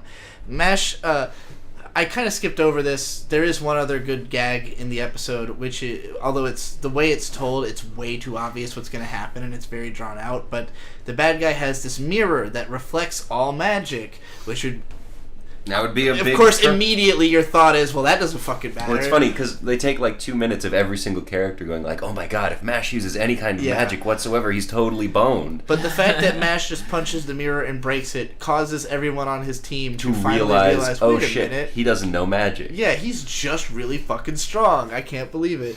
So, I don't know. That payoff was okay, but it taking, like, so long to get there when literally the second they explain what the mirror does, you're like, yeah, he's gonna punch it. It took a long time, and then also the punchline, they really dragged out. Like, it is cathartic and it is funny, but, I mean, like, let's not dwell on it that long. Come on. And thus we won't. And Oh wait, hang on. Right before, That's the so end. right before the episode ends, they cut to Cell War going to the leader of Innocent Zero and basically relaying, "Hey, I think I found our lost property." I'm pretty sure he's referring to Mash. I just don't know who else.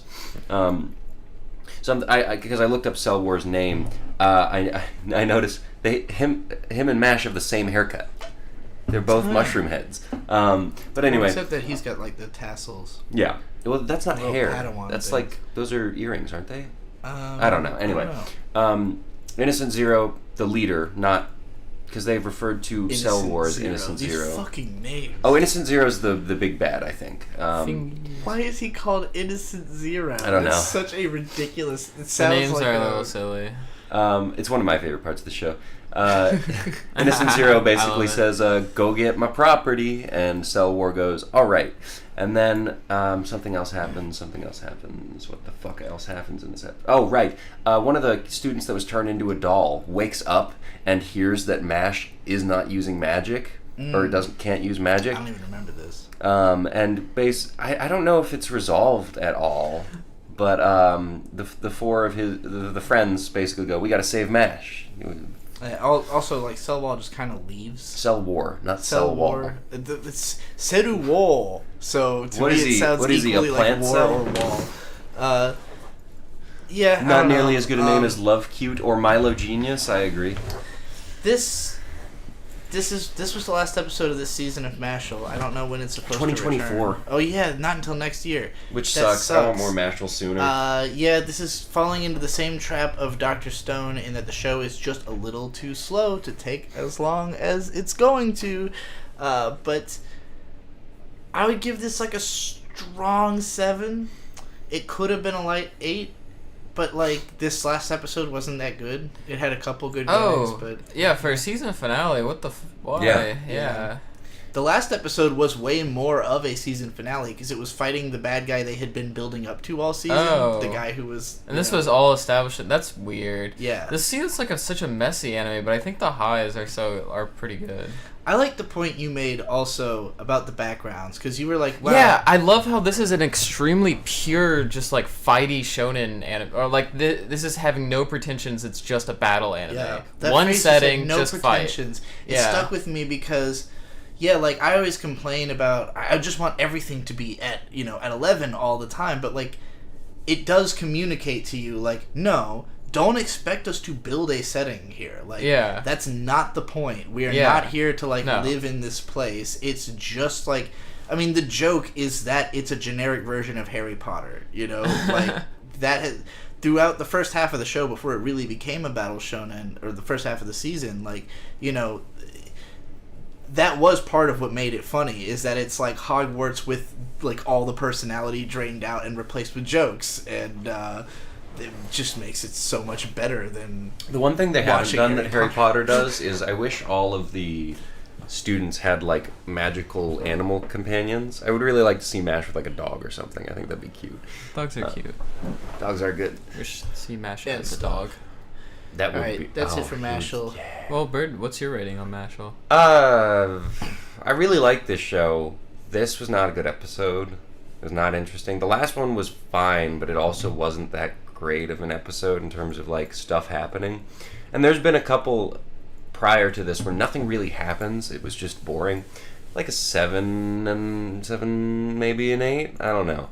I really want Mashal to continue to be good, but I don't know how exactly they're going to deal with the fact that he is just super strong as the magic advances and advances and advances. He like it's always going to be satisfying to see MASH punch someone in the face, but as a show gag, it's going to get old. I don't think so. I think those are the only parts that won't get old. Yeah, punching people in my the review, face. 10 out of 10. MASH punched some people. Why I That's say great. that is just I really don't like One Punch Man. I really dislike the oh well he's just always going to win. I don't have any reason to be emotionally invested whatsoever. Like he's just gonna win. And this kind of feels that. Does One Punch Man even have satisfying punches? Like yeah, it does. The animation is fucking crazy. I know the animation is crazy, but is it directed in a way where the punches feel good? So. Oh, okay. It also depends on the episode. Like the first episode, I've just never felt punches like when Mashal punches. No, he really. No, the Mashal punches. Some of the punches in fuck this show people. are the best I've ever seen. Yeah, it's so good. Every single hit, I'm like, fuck. I don't know. It's so good. It is very fucking satisfying. The action is the best part of the show.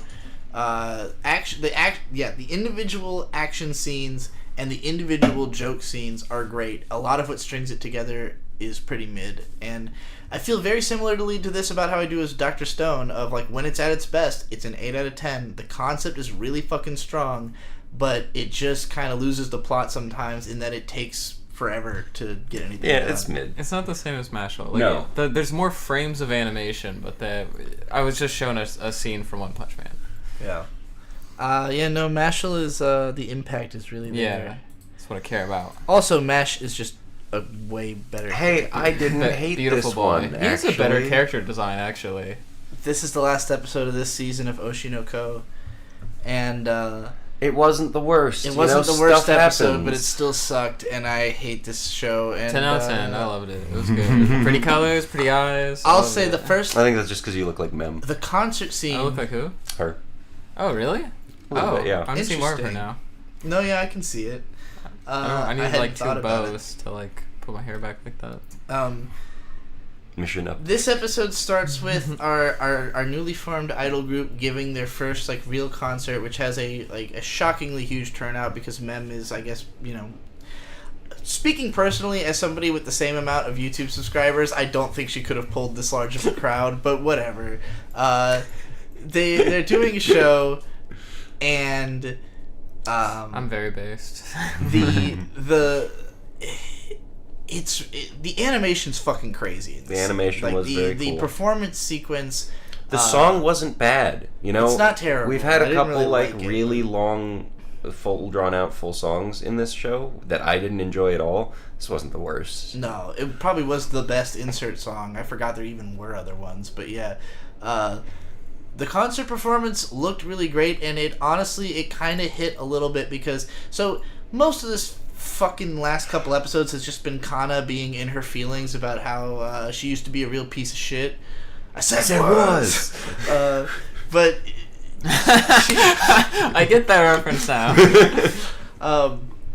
she fucking she's the worst, and as she's on stage, she's basically just pleading in her mind like, I just want them to pay attention to me. I just want the love I never got from my mom. Please, please, please, somebody, somebody, somebody. And then, wouldn't you know it, out there in the crowd is your boy Aqua. Oh wait, that's her crying. That's her being sad about her mom. Is Aqua doing the fucking dance? The dance they did when they were And babies. I don't know how exactly. Like, Kana's like in her head about like, well, no one's attention is directed directly at me. They're obviously paying attention Well, it's to the because two prettier girls or whatever. The glow like, sticks are all so white is Kana, red Oh. is Ruby, Okay. and yellow is Mem, and so it's mostly yellow. So mostly people are there to see Mem. Right. But he's got her baton then. Please don't eat rabbits. I mean, if I want to eat rabbit stew, I'm going to. Sorry, I just had to respond to that. Who's talking about eating rabbits and why? I don't know. I don't really get it. Whatever. I like that he was playing Beat Saber. That's my joke. Moving on. Again, the animation here is cool. There's actually my favorite shot in this episode. I didn't get a screen cap of it, but like you see the girls on stage and you see in the distance the crowd, and you see him like above the crowd doing the dance, and it's got like these after images. It was a really cool shot. Yeah, I don't know. This whole scene was all right. It was fine. I didn't they're hate in it. the car back. Then I immediately hated it in this scene. I loved it. I stopped watching. Quinn pretty much 10 out of checked 10. out 10 out of around 10. here. So they're in the car ride home. It's all like tense and awkward because nobody's saying anything. I don't know why.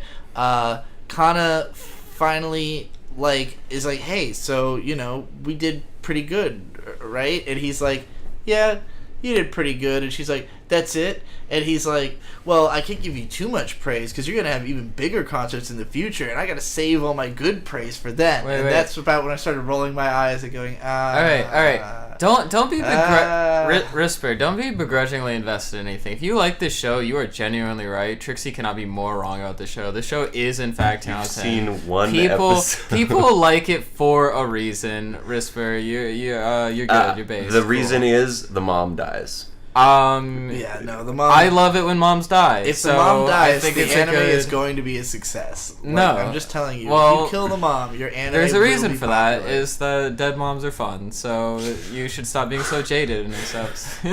That's a hot take. Anyway. Look, I felt nothing in episode 1 of Attack on Titan when the mom died, and I was really confused when everybody was like, "Oh my god, but the mom died!" And I was like, I don't remember who the cares? mom dying. She gets bitten in half by the smiling Titan. There's more reasons than that Attack on Titan had a really good first episode. Anyway. It is a good show. I came around on it. I like it a lot now. I didn't. I think it sounds stupid going forward. Oh, when it gets to season I fell 4, off from it season suddenly 3 gets really and then interesting. really picked back up in season 4. I watched my ex kind of go through the show, and Interesting. They look dumb. I don't know. It's got a lot of hefty concepts that are really It's a gonna have to hell of do a lot right. more interesting than this fucking show. This It's show why is we're great. talking about it. Oh, hang on. It's So- eye porn. I'm all for it. Same. Risper is same. It's beautiful. The eyes are so beautiful. Eyes are Animation cool. is so beautiful. I love it. It's great. This is kind of I hate the character designs. What? that's I- actually a bad take. Yeah. But Why whatever. would you? I know Butthole Weeb is with me. Shout out Butthole Weeb. What? I mean, okay. But I mean, Weeb hates all character designs, though. It's not true. Well, he look. likes Love Live, which has the worst character design. So actually, fuck you, Butthole Weeb. Okay. All right. You're not here Anyway, anymore. talking about the actual Trixie, show. you're valid. If you hate these designs, you're valid. But Risper, you're valid too. Everyone here is valid as long as they give me money. I'm just thinking about how funny it is that 2 episodes ago during our filter episode, we literally were like, "Fuck you if you like this show. Stop watching our podcast." Really? Yeah. We're Wow. like really You two mean suck. about it. You know that. It's the filter episode. We It's had the to- filter episode. That one Why do you was. need a filter episode? You have 3 viewers. We were really angry. We have 20 viewers right now. Do we have 20 viewers? Okay. Well, you're sure filtering a whole lot. I don't know. So Kana is on the ride home with Aqua and basically goes, "What'd you think of that?" And Aqua goes, "It was mid." And she is offended. Oh yeah, so this. Yeah, what an asshole. Actually, this show sucks. What a dick. He's not well written. Fuck that kid. He's not well written. It's really Jesus, the annoying. show's ass. Well, so it just makes everything really awkward in the car after he says this, and then there's this weird domino realization where, like Mem suddenly becomes aware that Kana likes him, and then asks him his opinion of the girl he is supposedly dating. And realizes Akane. that it is a work relationship. Well, he literally just did says he just say that? out loud. That's- He's like, "Oh, I just think of her as like a work partner. I haven't even seen her outside of like the show, so fuck her." And Kana's immediately like, "Oh my god, that means I have a chance." So now she's just like Aqua in is love a with pickup him. artist. And then Mem is like unclear on who she should support. Like, should I be backing Akane? Should I be backing Kana? What should I do? Well, because It was obnoxious. Quinn, you weren't around for this. Akane a suicide attempts, and Aqua saves her after she is jumped by picking her up off of the ledge, like out of thin air, basically.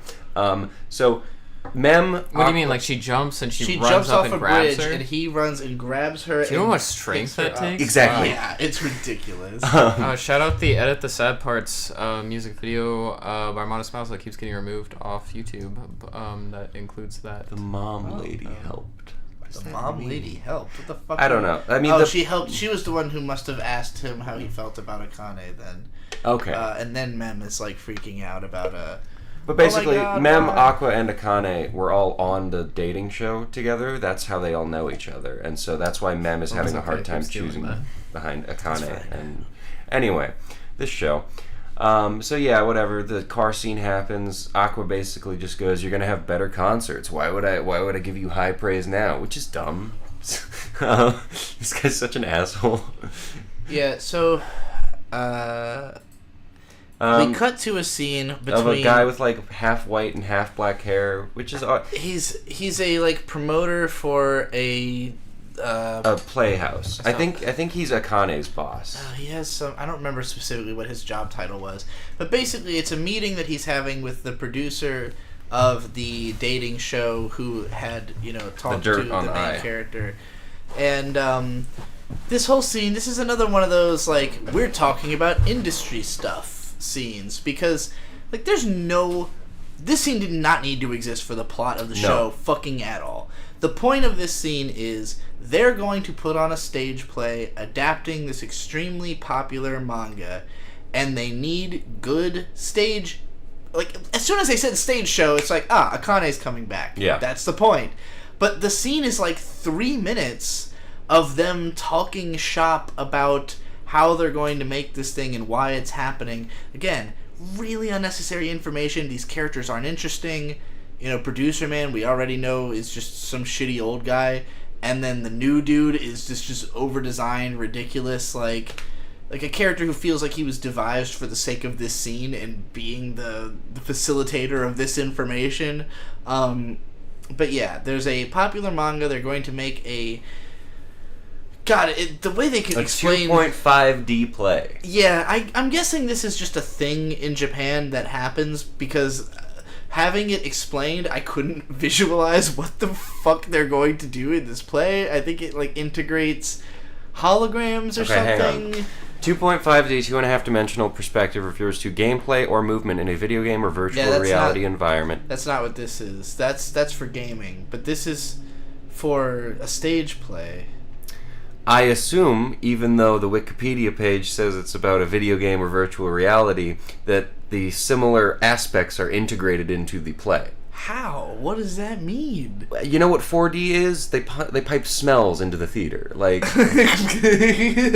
So it can mean anything, is what you're saying. I really... It seemed like they were saying they were going to do projections onto the stage or something like that. A 2.5 dimensional musical, also known as anime musical, is a type of modern Japanese musical theater production based exclusively on popular Japanese anime, manga, or video games. The term 2.5D musical was coined to describe stories presented in a two-dimensional medium being brought to real life. Okay, so it's literally just anime adapted plays are called 2.5D. That's stupid. That's really stupid. It's in 3D. No. Alright, well, that's some dumb anime terminology that doesn't need to exist. The first successful manga-based musical production was The Rose of Versailles in 1974. Ah, well, that's a good one. In any case, there's just so much, trying to explain what the fuck this is, that really didn't need to exist, including in the scene where, we'll get back to this actually in a second, because there's a scene where Akane and Aqua are on one of their fake dates. The only fake date we've seen, I think. And they're just talking about how she's going to be auditioning for this stage play. There's a totally pointless fucking line where he's like, isn't most of the manga that's adapted into stage play stuff? Gay? And she's like, yeah, but this one's not. Okay, they just felt the need to in case you didn't know, it's mostly yaoi. It's okay, but it's not this time. So why really the fuck does it matter? Well, I think it's literally the show going no homo, which is really weird. That is really weird. Well, I think they just. It's I feel like the show is often trying to cut off commenters at the pass. Because this is the kind of thing that a lot of YouTubers will put stuff in their script that's just before someone comments about how most of these are gay. That's a good, in before. That's a good exactly. Point. Yeah. There's a lot of just pointless in before in this show. And then also, I have to explain exactly why this show is so frustrating in just one simple concept. And I've just got to say really quickly, you're wrong. This is the best show ever.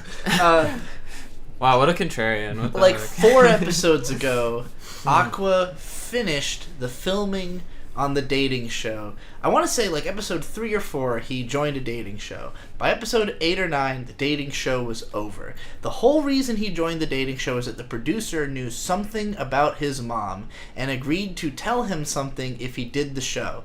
So, for 8 episodes, we've been waiting to know what this man knows about his mom.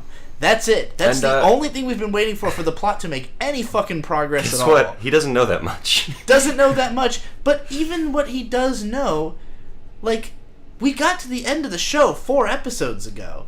And then they had the start of the conversation 3 episodes ago, or 2 episodes ago. In the last episode, we saw half of it, but not the half that included the information that we're looking for. Only now, finally, does he say, hey, it was probably when your mom was working on this show, because her attitude changed. She came back from the workshop with, I believe the quote is, the face of a grown woman. Yes, she started taking care of herself. She suddenly was a different person. So he's like, if she had a relationship, it was probably at this time. That's what we've been waiting for. 8 fucking episodes to get to, probably during a stage play. Oh, hey, how convenient that you're going to be doing a stage play very soon. Wow. Alright. Cool. So, yeah, both Akane and Kana want to compete for this stage play. Because they want to kiss Aqua. They both want to kiss Aqua. God. That's the point, because the two characters are in love with each other. I like Just fucking kiss him. I like that hair color. Yeah, It's she has cool. really cool hair. Oh my god, I just realized Kana and Akane is Why did literally you red say versus like blue. that? Because I hate her so much. Look, we all... I like her hair. To quote the hippie at the end of the Anamanaguchi album, the people that you hate are the reflections of your own character defects.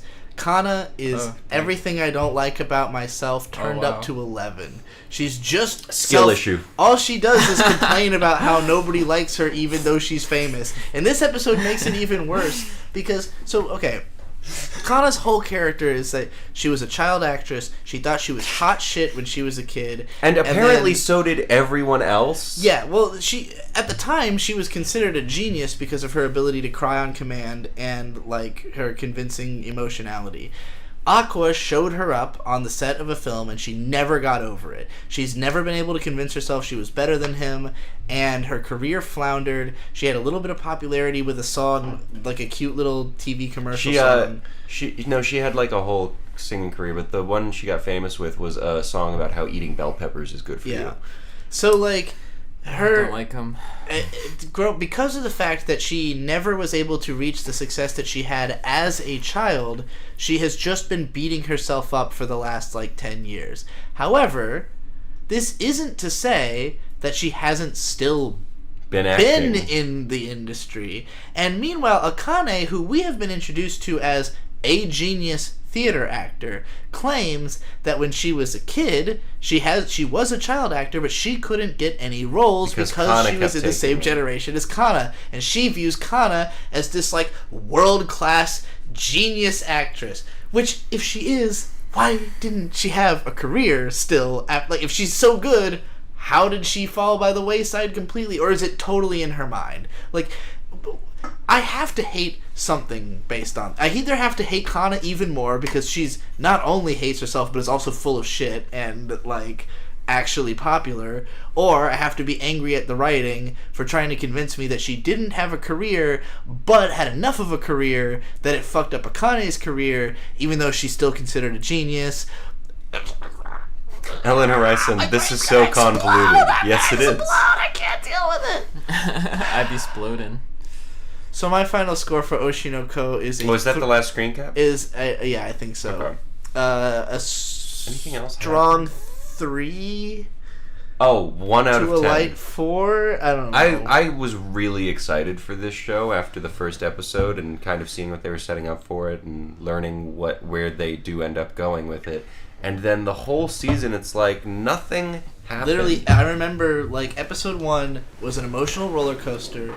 I really hated it at first, and then it started winning me over. The mom dying was crazy. I was like, wow, so much stuff happened. That was a really good scene, too. It felt like a lifetime, because it was so much fucking dialogue and explanation of shit. It felt like I was watching that first episode for a whole lifetime. And then, episode 2, nothing happens. And then you get to episode 3, and almost nothing happens. And then you get to the rest of the season, and it's 8 episodes of waiting for this one guy to tell the main character, what the next thing is. I mean, granted, you built up, 2 or 3 girls who are now, on his team or whatever, but they're all obnoxious. They're all deeply hateable. Mem is the best one. Mem is the only one who's not, outwardly despisable. Whereas Akane's, psycho stalker. Kana is just depressed and hard to watch, and the other one's a fucking idiot. Ruby, that's her name. Ruby is her name, yes. Ruby's a fucking idiot. So they're all very difficult to care about. I think you're just a hater. And Aqua's just a fake Lelouch whose story I can't care about. Yeah, I hated Oshi no Ko, but that's not news. Alright. I can't wait for the next season. I was ready for Quinn's wrap up. Yeah, go for it. Yeah, so I didn't I did think, since I hadn't I got so bored I didn't watch half this episode that, maybe me not having watched the best episode, which is episode 1, it may affect the score, but actually their eyes are pretty cool, 10 out of 10. The eyes are cool, yeah. That dance in the beginning, ooh, I liked it this late. Alright, cool. Alright, is that it? Alright, that's all the anime. We are at, how long have we been going? We've been going for, how do I find that out? Where's the time thing? Isn't there usually like a... Oh, here we go. Yeah, it's up here. 1 hour 48. Wow. Isn't that like a record for you guys? It's not the shortest No. one ever. The filter Oh, episode okay. was a little shorter, I think. Because we were really fed up. But, I'm sad I want wasn't on the to- filter. I would have I gone think you off. were there. Wait, what? yeah, you were actually in the room. You just weren't on the episode. I think you passed out. Yeah, I passed out.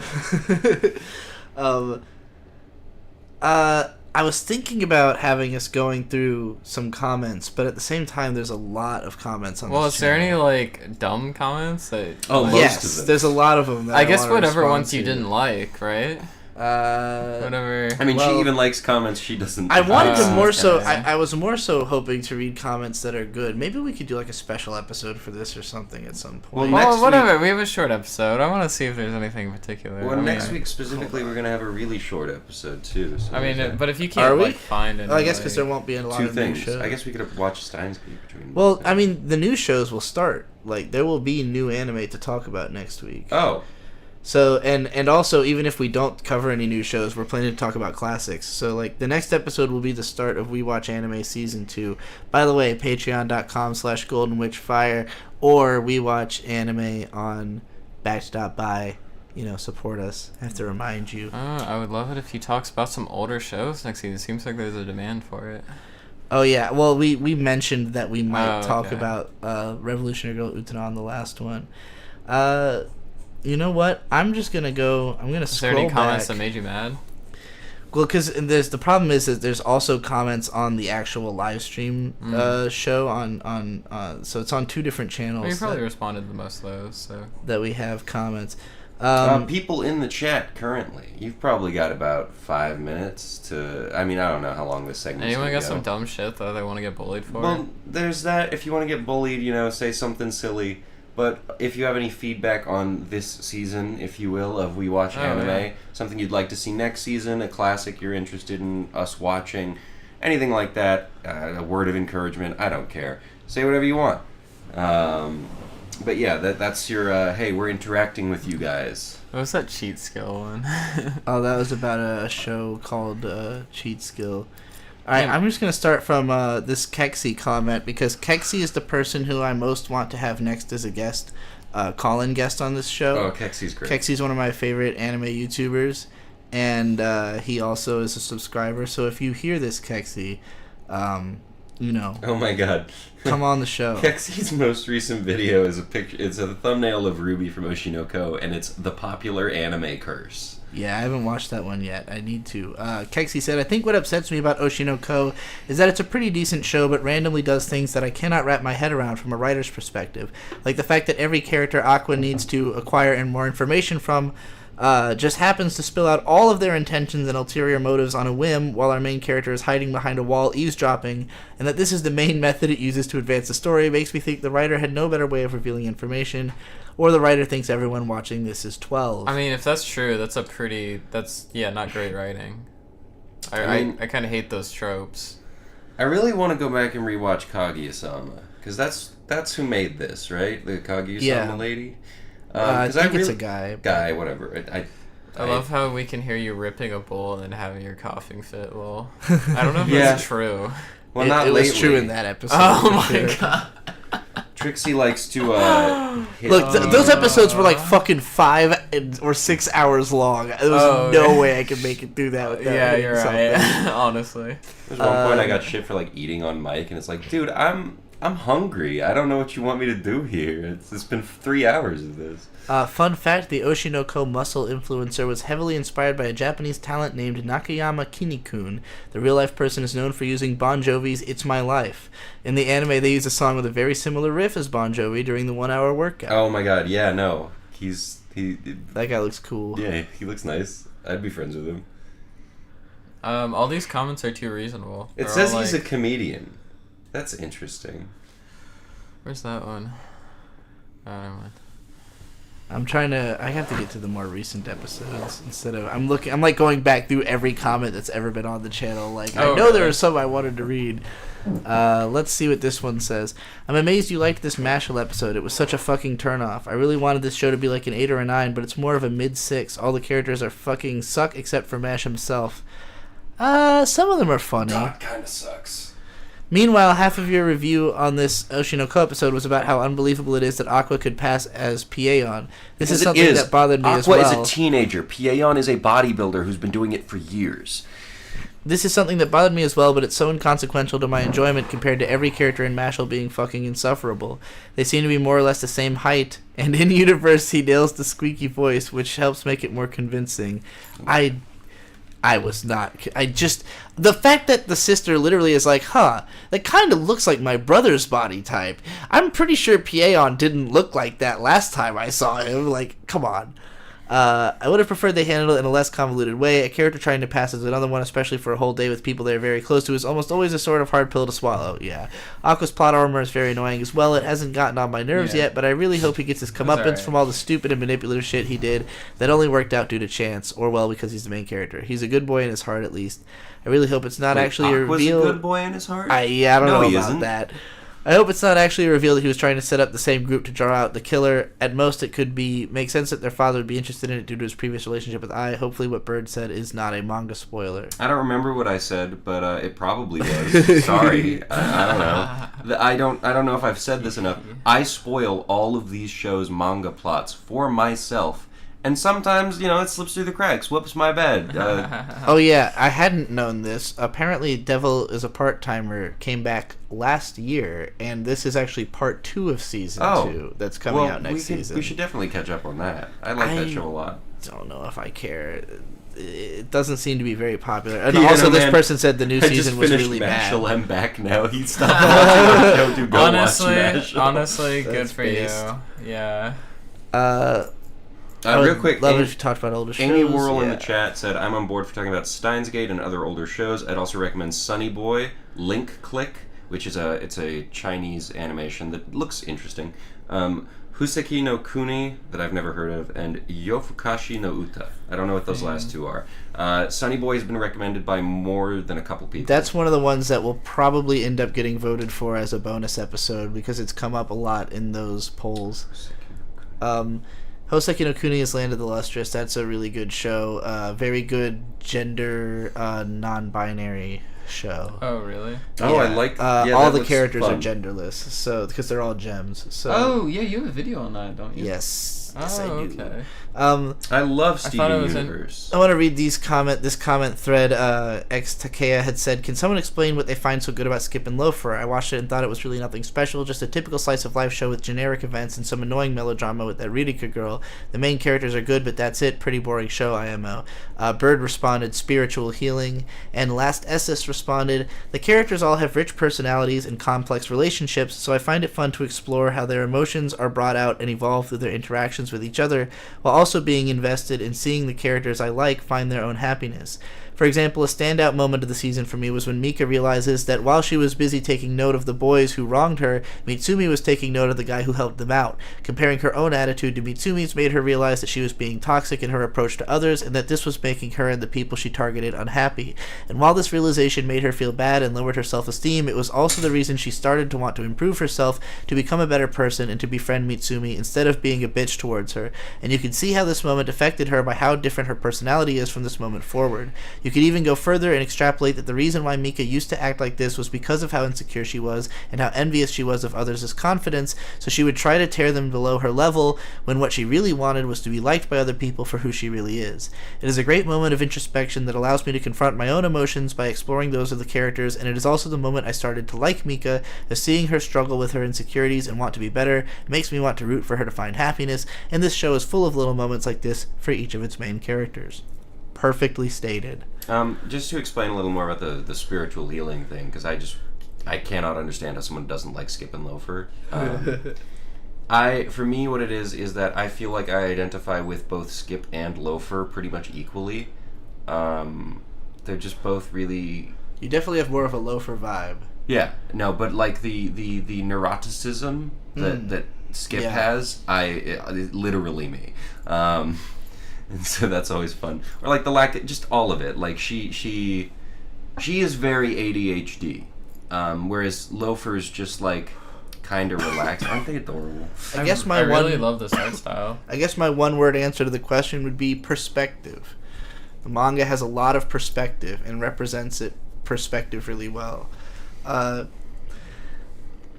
Are we going to watch all the first episodes of the new season? Probably not, because that would take fucking forever. There's going to be like 40 shows. Most of them are sequels. I'm probably going to watch a lot of them, but I'm not going to make Trixie watch them unless they are good, really. Yeah.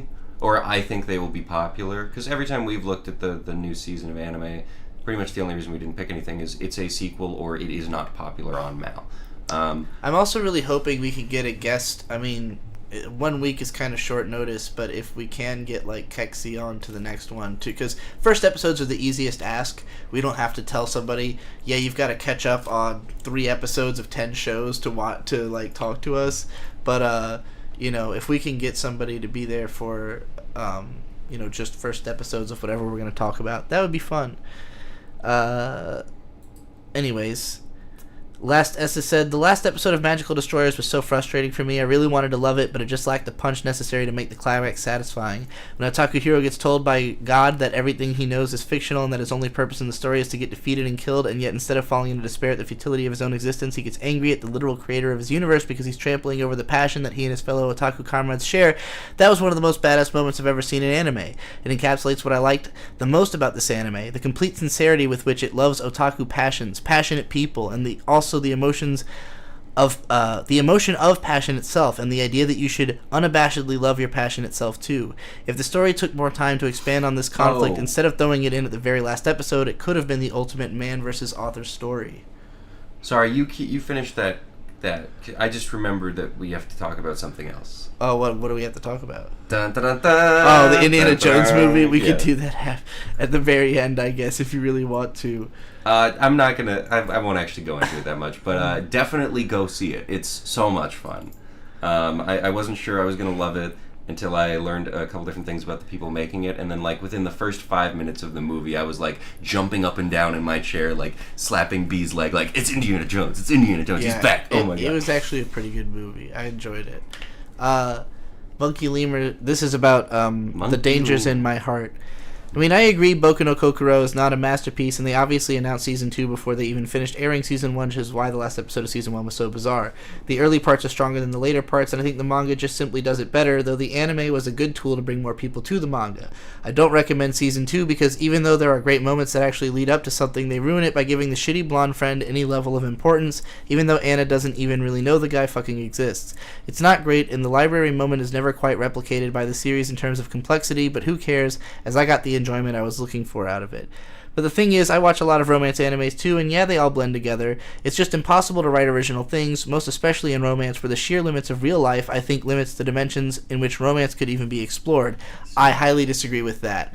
I think, like, Homestuck, just creating the, like, troll. You said Homestuck and Quinn just perked up immediately. It's just because we've been talking about Homestuck today, so it's in my brain. But like, I had to listen to Carkalicious yesterday. I don't know if you ever have, but you definitely should. I think that was today. Was that today? But yeah, we've been up since early in the morning. But yeah, the like watching some Homestuck memes earlier reminded me of the troll romance and how there's like the 4 different.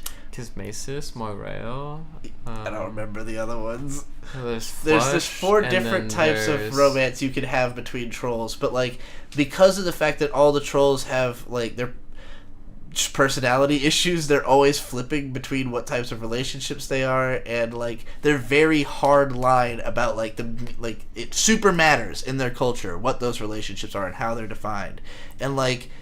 I don't know, nothing in anime has ever even attempted to, like, explore romance in such a, like, technical, like directed way. The joke in Homestuck is that this is nothing like American or like human romance, and it's like, no, we totally have equivalents for all of these. Quadrants are the 4 different types of romance recognized by trolls. First explained through exposition. Oh no, Kismesis is when you like hate fuck. Moirail is like best friend.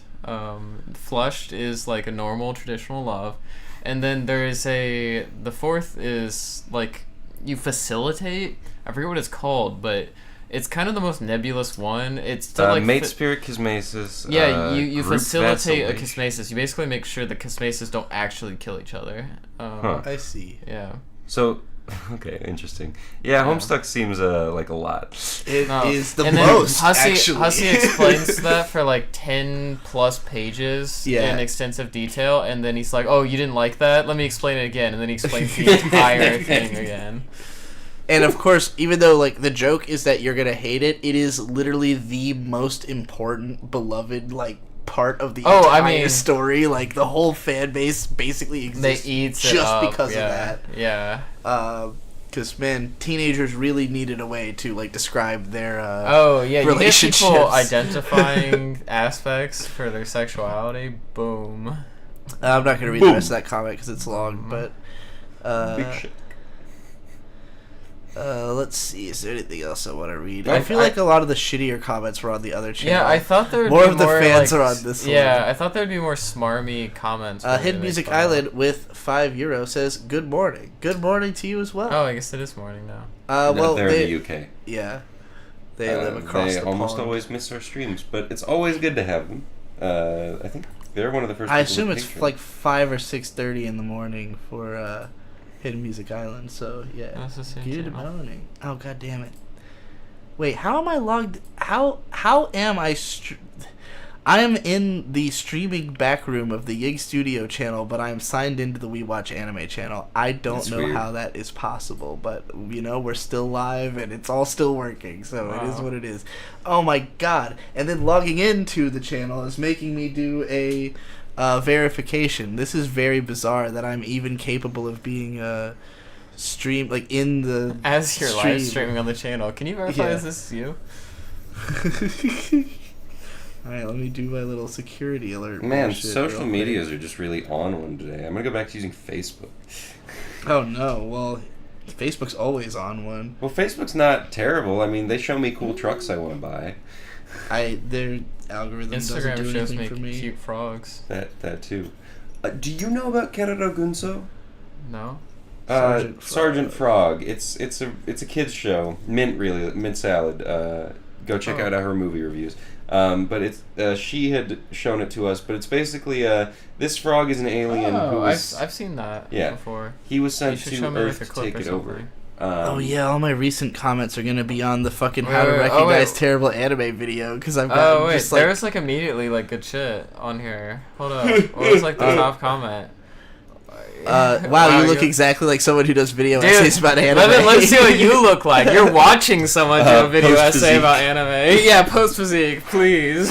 Honestly, is that what you look like? You look fine in that video. Yeah, wow, what a smarmy asshole. Actually, eat shit. I love how quickly you like woke up to talk shit. Maybe they didn't mean that as an insult. They did. No, I think they did.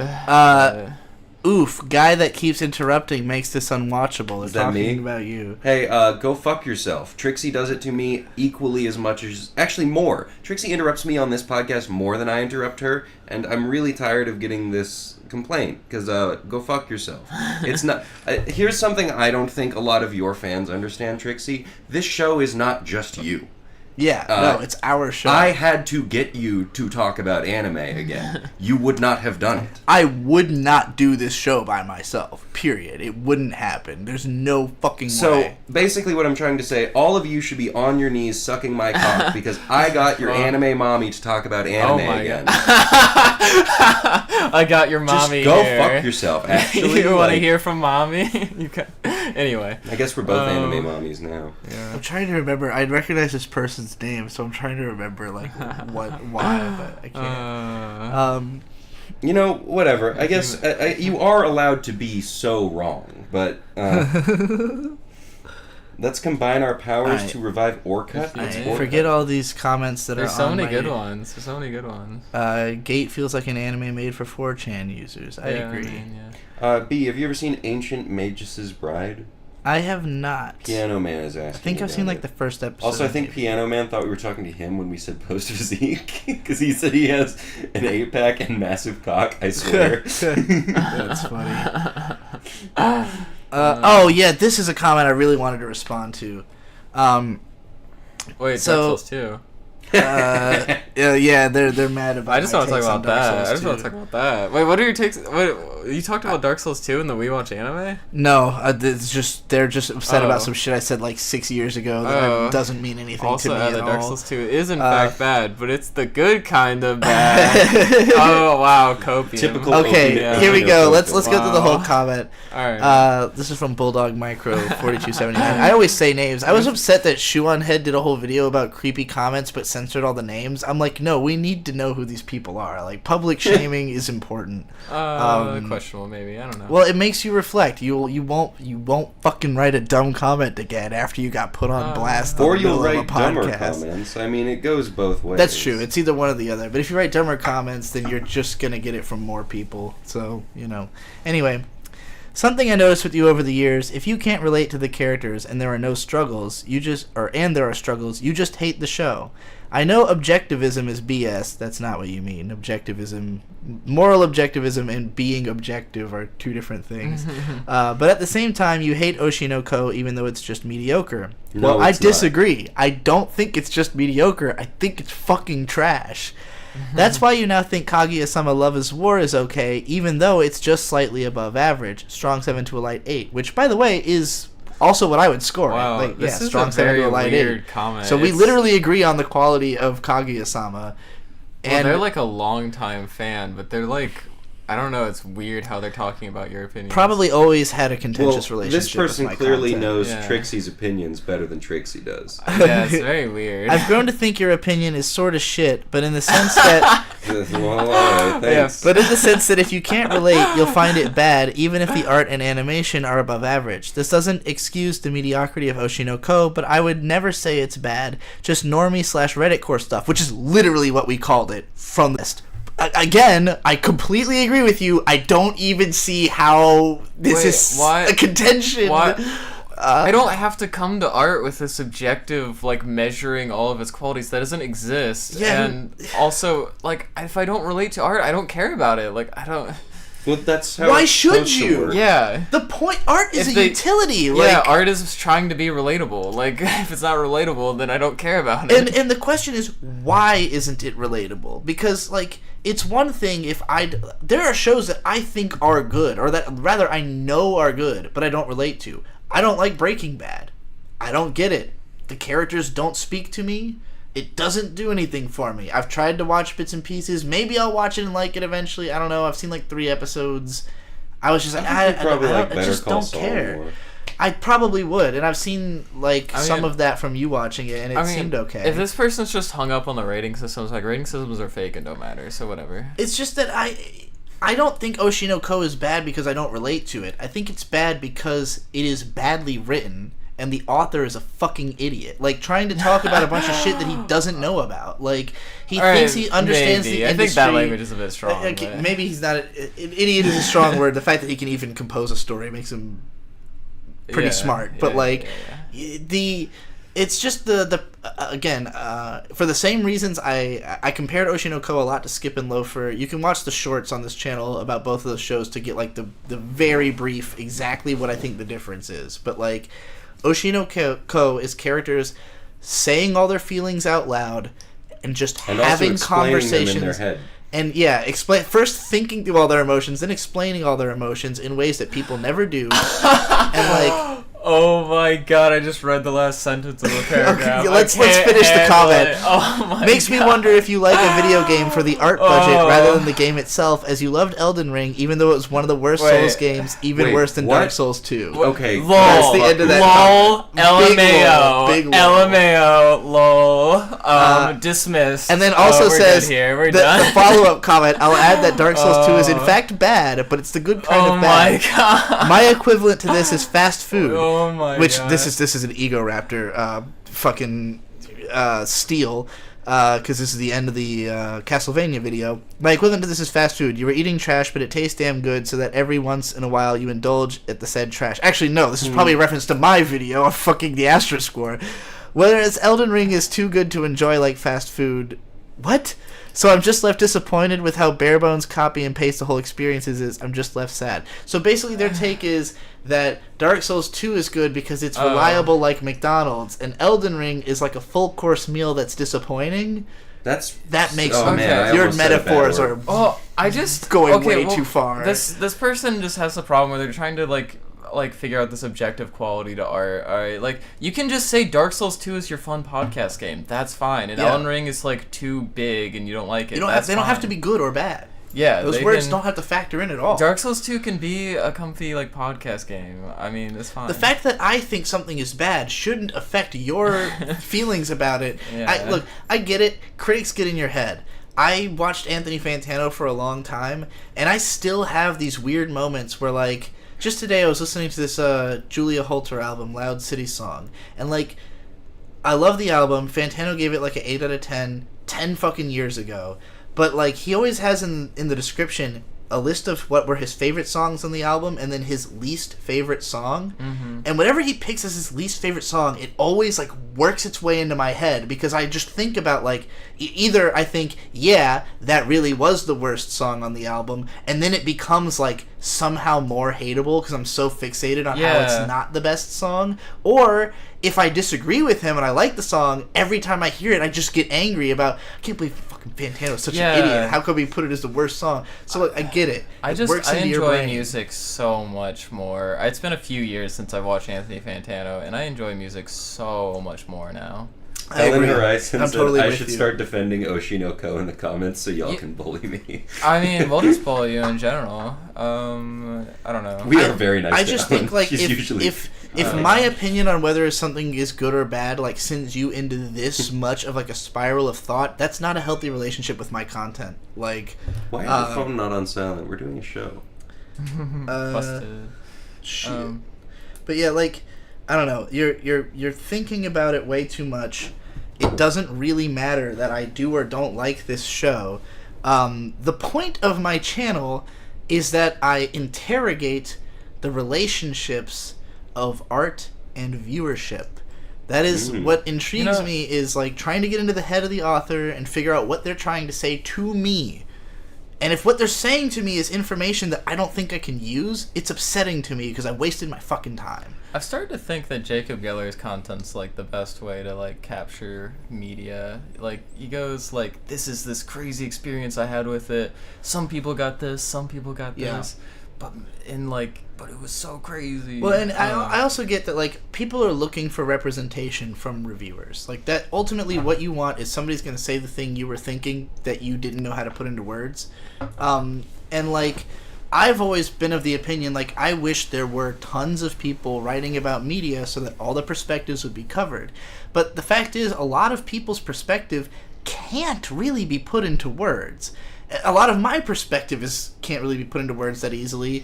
I like this podcast being so freeform because, like, you have Bird who actually remembers what fucking happened in the show, and me who, like, remembers 3 or 4 key moments and has a lot to say about them and totally forgets about every other detail of what's going on.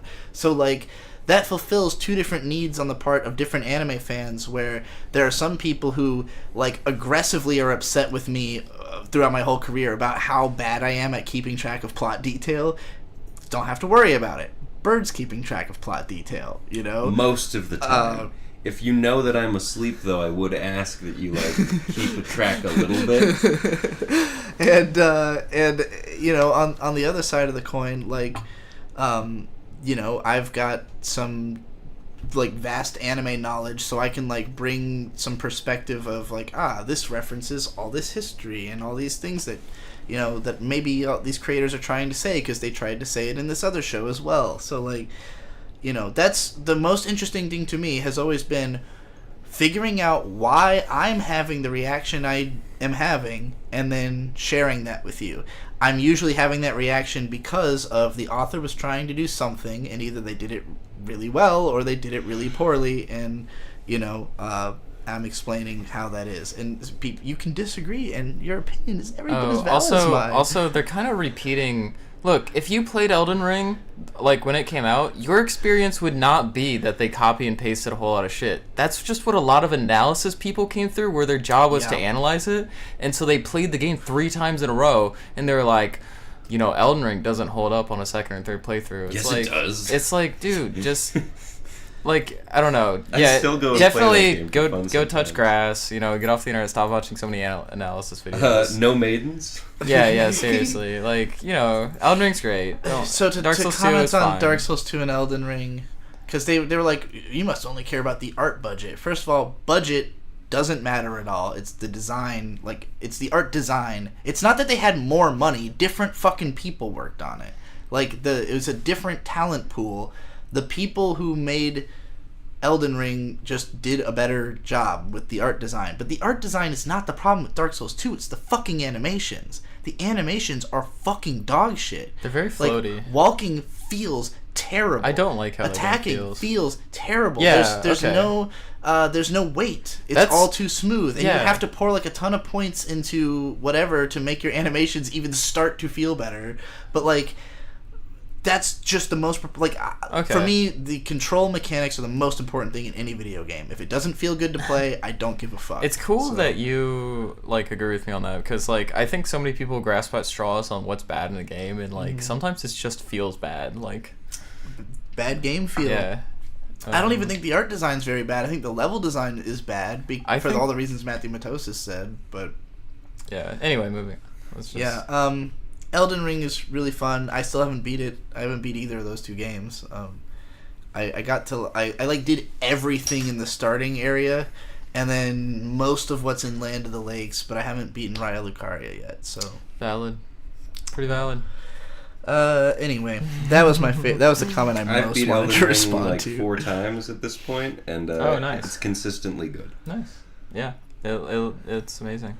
I mean, I really love the game. It's probably my favorite game ever. I think the strongest art design in any of the games is Sekiro and Bloodborne, like a tie. I'm just such a Dark Souls 1 stan. Like, I just think Dark Souls every single gorgeous frame in Dark Souls 1 is so iconic. Like, it's... Dark Souls is the real Berserk anime.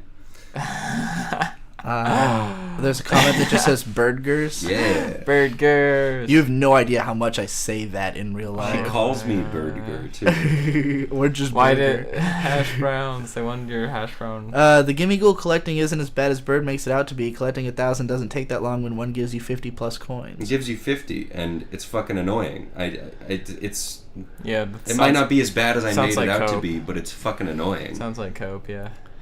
A podcast where you, for the most part, just summarize anime episodes is weird, and I don't really get it. However, I also don't get people who watch anime of manga they already read. I mean... I don't know that I think you'll age out of this understanding of things. Honestly, I don't really care about anime. I don't care about adaptations. I feel like, and tell me if... Because, Bird, I know there's certain stuff that you rewatch all the fucking time. Like name something. You've seen Hell on Wheels like 6 times. I have seen that a lot. You've seen you've played Borderlands 2 like 100 times or something. Yeah, I've got like 1,000 hours in that game. There's like some stuff that you will consume over and over and over again. You see the Indiana Jones movies like hundreds of times. Yeah, Pirates of the Caribbean too. Oh, wow. Pirates of the Caribbean, Corpse Bride. Oh yeah, Nightmare Before Christmas. So like, but for the most part, you're more of a like, I watched it, I am done, or like I'll go back and watch key scenes, or I'll go watch like rewatch like sped up or something. There's a lot of people, especially in the world of anime, who have the mentality of like, there's so much to consume, I'm never going back to any of it. And like, I started out that way as a teenager. I was not interested in rewatches. I was just like, but there's thousands of anime. How will I ever finish them all? And then I think it was Ghost Lightning wrote some kind of really beautiful post about rewatching and like how he would rewatch the last episode of Gurren Lagann just like every day just to get hyped up to like go live, you know, like remind yourself that life is good and like life is weird. Everything is subjective. Do something weird. Watch your favorite show backwards. Yeah, like nothing is real. Just what's the thing Jax Blade watches all the time? It's that he plays the Spider-Man PS1 game every month. Yeah, like he just do something weird like plays that. through it in an afternoon. Do something fun. I mean, Tom Oliver beats Devil May Cry like sometimes several times in a week because it's only like 2 hours long. It's so very short. He's just like, I got nothing to do, or like I have a little bit of spare time. I'm just gonna beat Devil May Cry real quick, and like. I've never really developed that close of a relationship with any singular piece of media, and I'm super jealous of, like, for instance, Quinn, you playing Dark Souls or Mega Man. Like, Mega Man 1, I've no-deathed, so... And, that's fucking wild. No-deathed it? It's the most bullshit one, yeah. It's that's crazy. I live-streamed it. It was fun. Yeah, like, just getting that good at, like, a hard video game... I don't know. I have strong feelings towards Metroid Prime, and I've considered trying to make that my speedrun game. But when I replayed it on Switch, there were enough moments that I just kind of found tedious or annoying that I was like, I don't know if I could play this hundreds of times, you know? Like, I just haven't found a piece of media that connects with me so strongly that I'm, like, obsessed with it and keep rewatching it. But I do find that almost any time I rewatch or reconsume anything, I have a very different experience with it, for better or for worse. There's plenty of times where, like, you know, I got into something when I was like a teenager, rewatched it as an adult and thought it was garbage or thought it was way better than I originally realized. Just recognized that the plot was deeper than I thought. You know, recognized, like, threads that were set up earlier that you didn't think about, and then when you get to the end, like... I don't know, there's a lot to pay attention to when it comes to media. It's rare that you're going to catch everything in one go. For me as a music fan, I understand that a lot because, like, I have to listen to an album like 50 times before I feel like I understand it, you know, or like, oh yeah, I get everything that's going on in this record.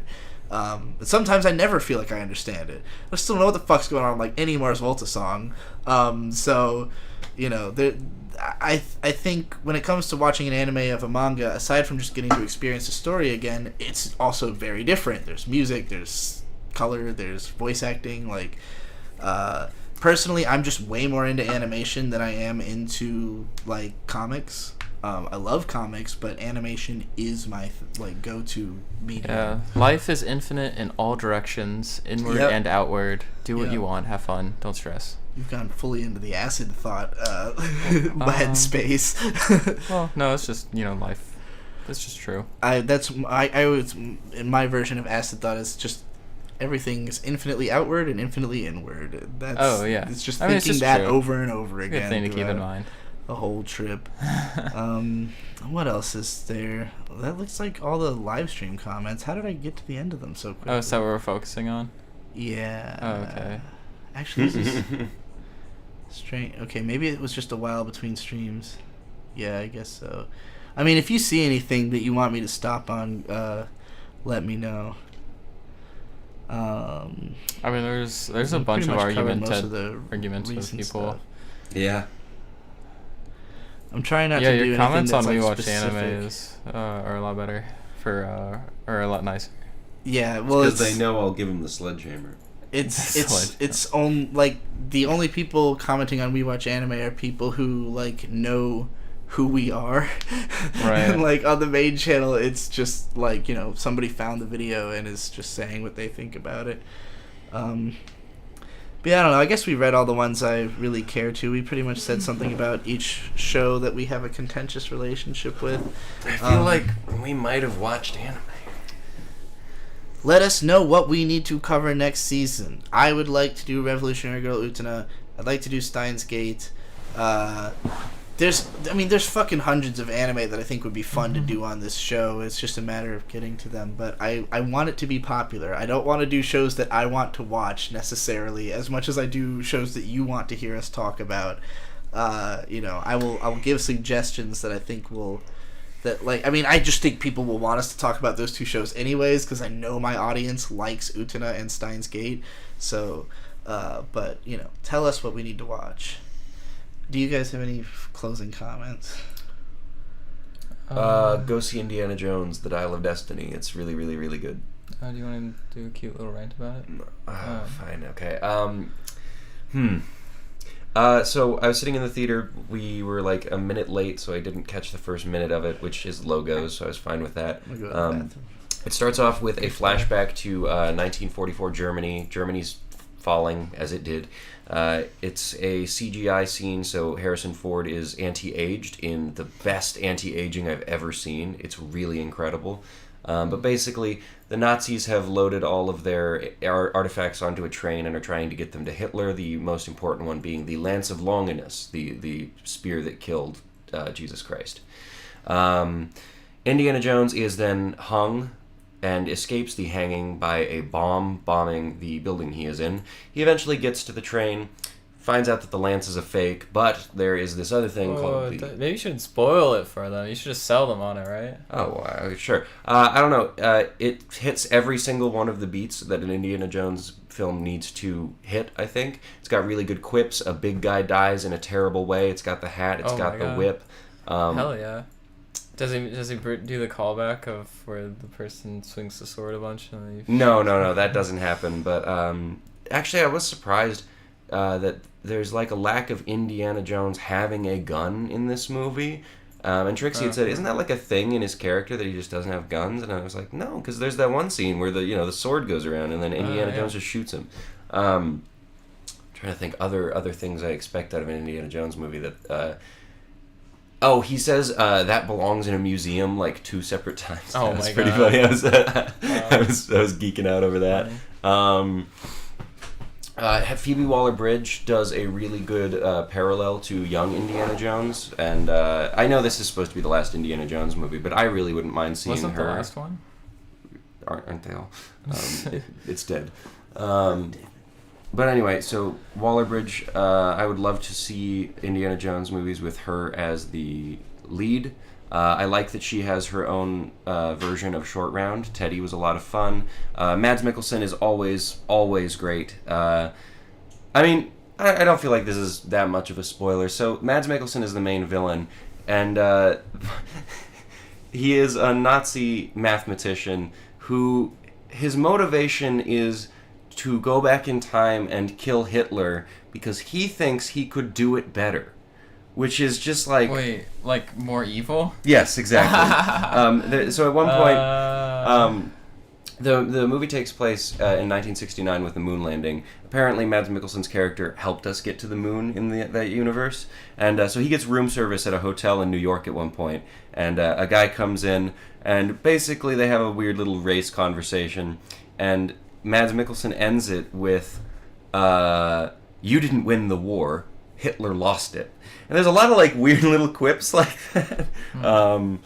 But I don't know, like they really made the most evil Nazi villain they possibly could, I think. And also, that sounds cool. When he dies, like you get to see about a minute or two of him just realizing like, holy shit, I'm an idiot. Everything I was doing was dumb. That sounds cathartic to see a Nazi get beat up. Oh, there's a lot. The end of the Nazis movie getting beat is up. very good. It was a shockingly good ending. I don't want to spoil what happens, but every Indiana Jones has some kind of supernatural twist, and this one was particularly like, what really? in the fuck is going on? Oh, interesting. Okay, well that's more okay. We had 420 views. Last thing I'll say about it.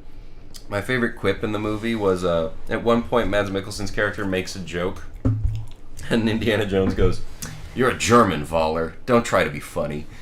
I really like that. Anyway, that's it. We watched anime. I watched Indiana Jones. My take was every anime was 10 out of 10, really good. Anime sucks. Yeah, we are at the end of the season. I would say anime is 0 out of 10. The best show Don't was watch Hell's anime. Paradise. You are a fake anime. Heavenly Delusion, Skip and Loafer were good. Everything else was either mid or shit. Kamikatsu's still not fucking over. Pokemon's not going to be back for a while. Pokemon. Is that how you pronounce it? Pokemon. Pokemon. It's time for adventure, diamond and pearl. We're going to change the world. All right, that's it. Goodbye. We can't keep The listening fat to lady Trixie has sing sang. this. What?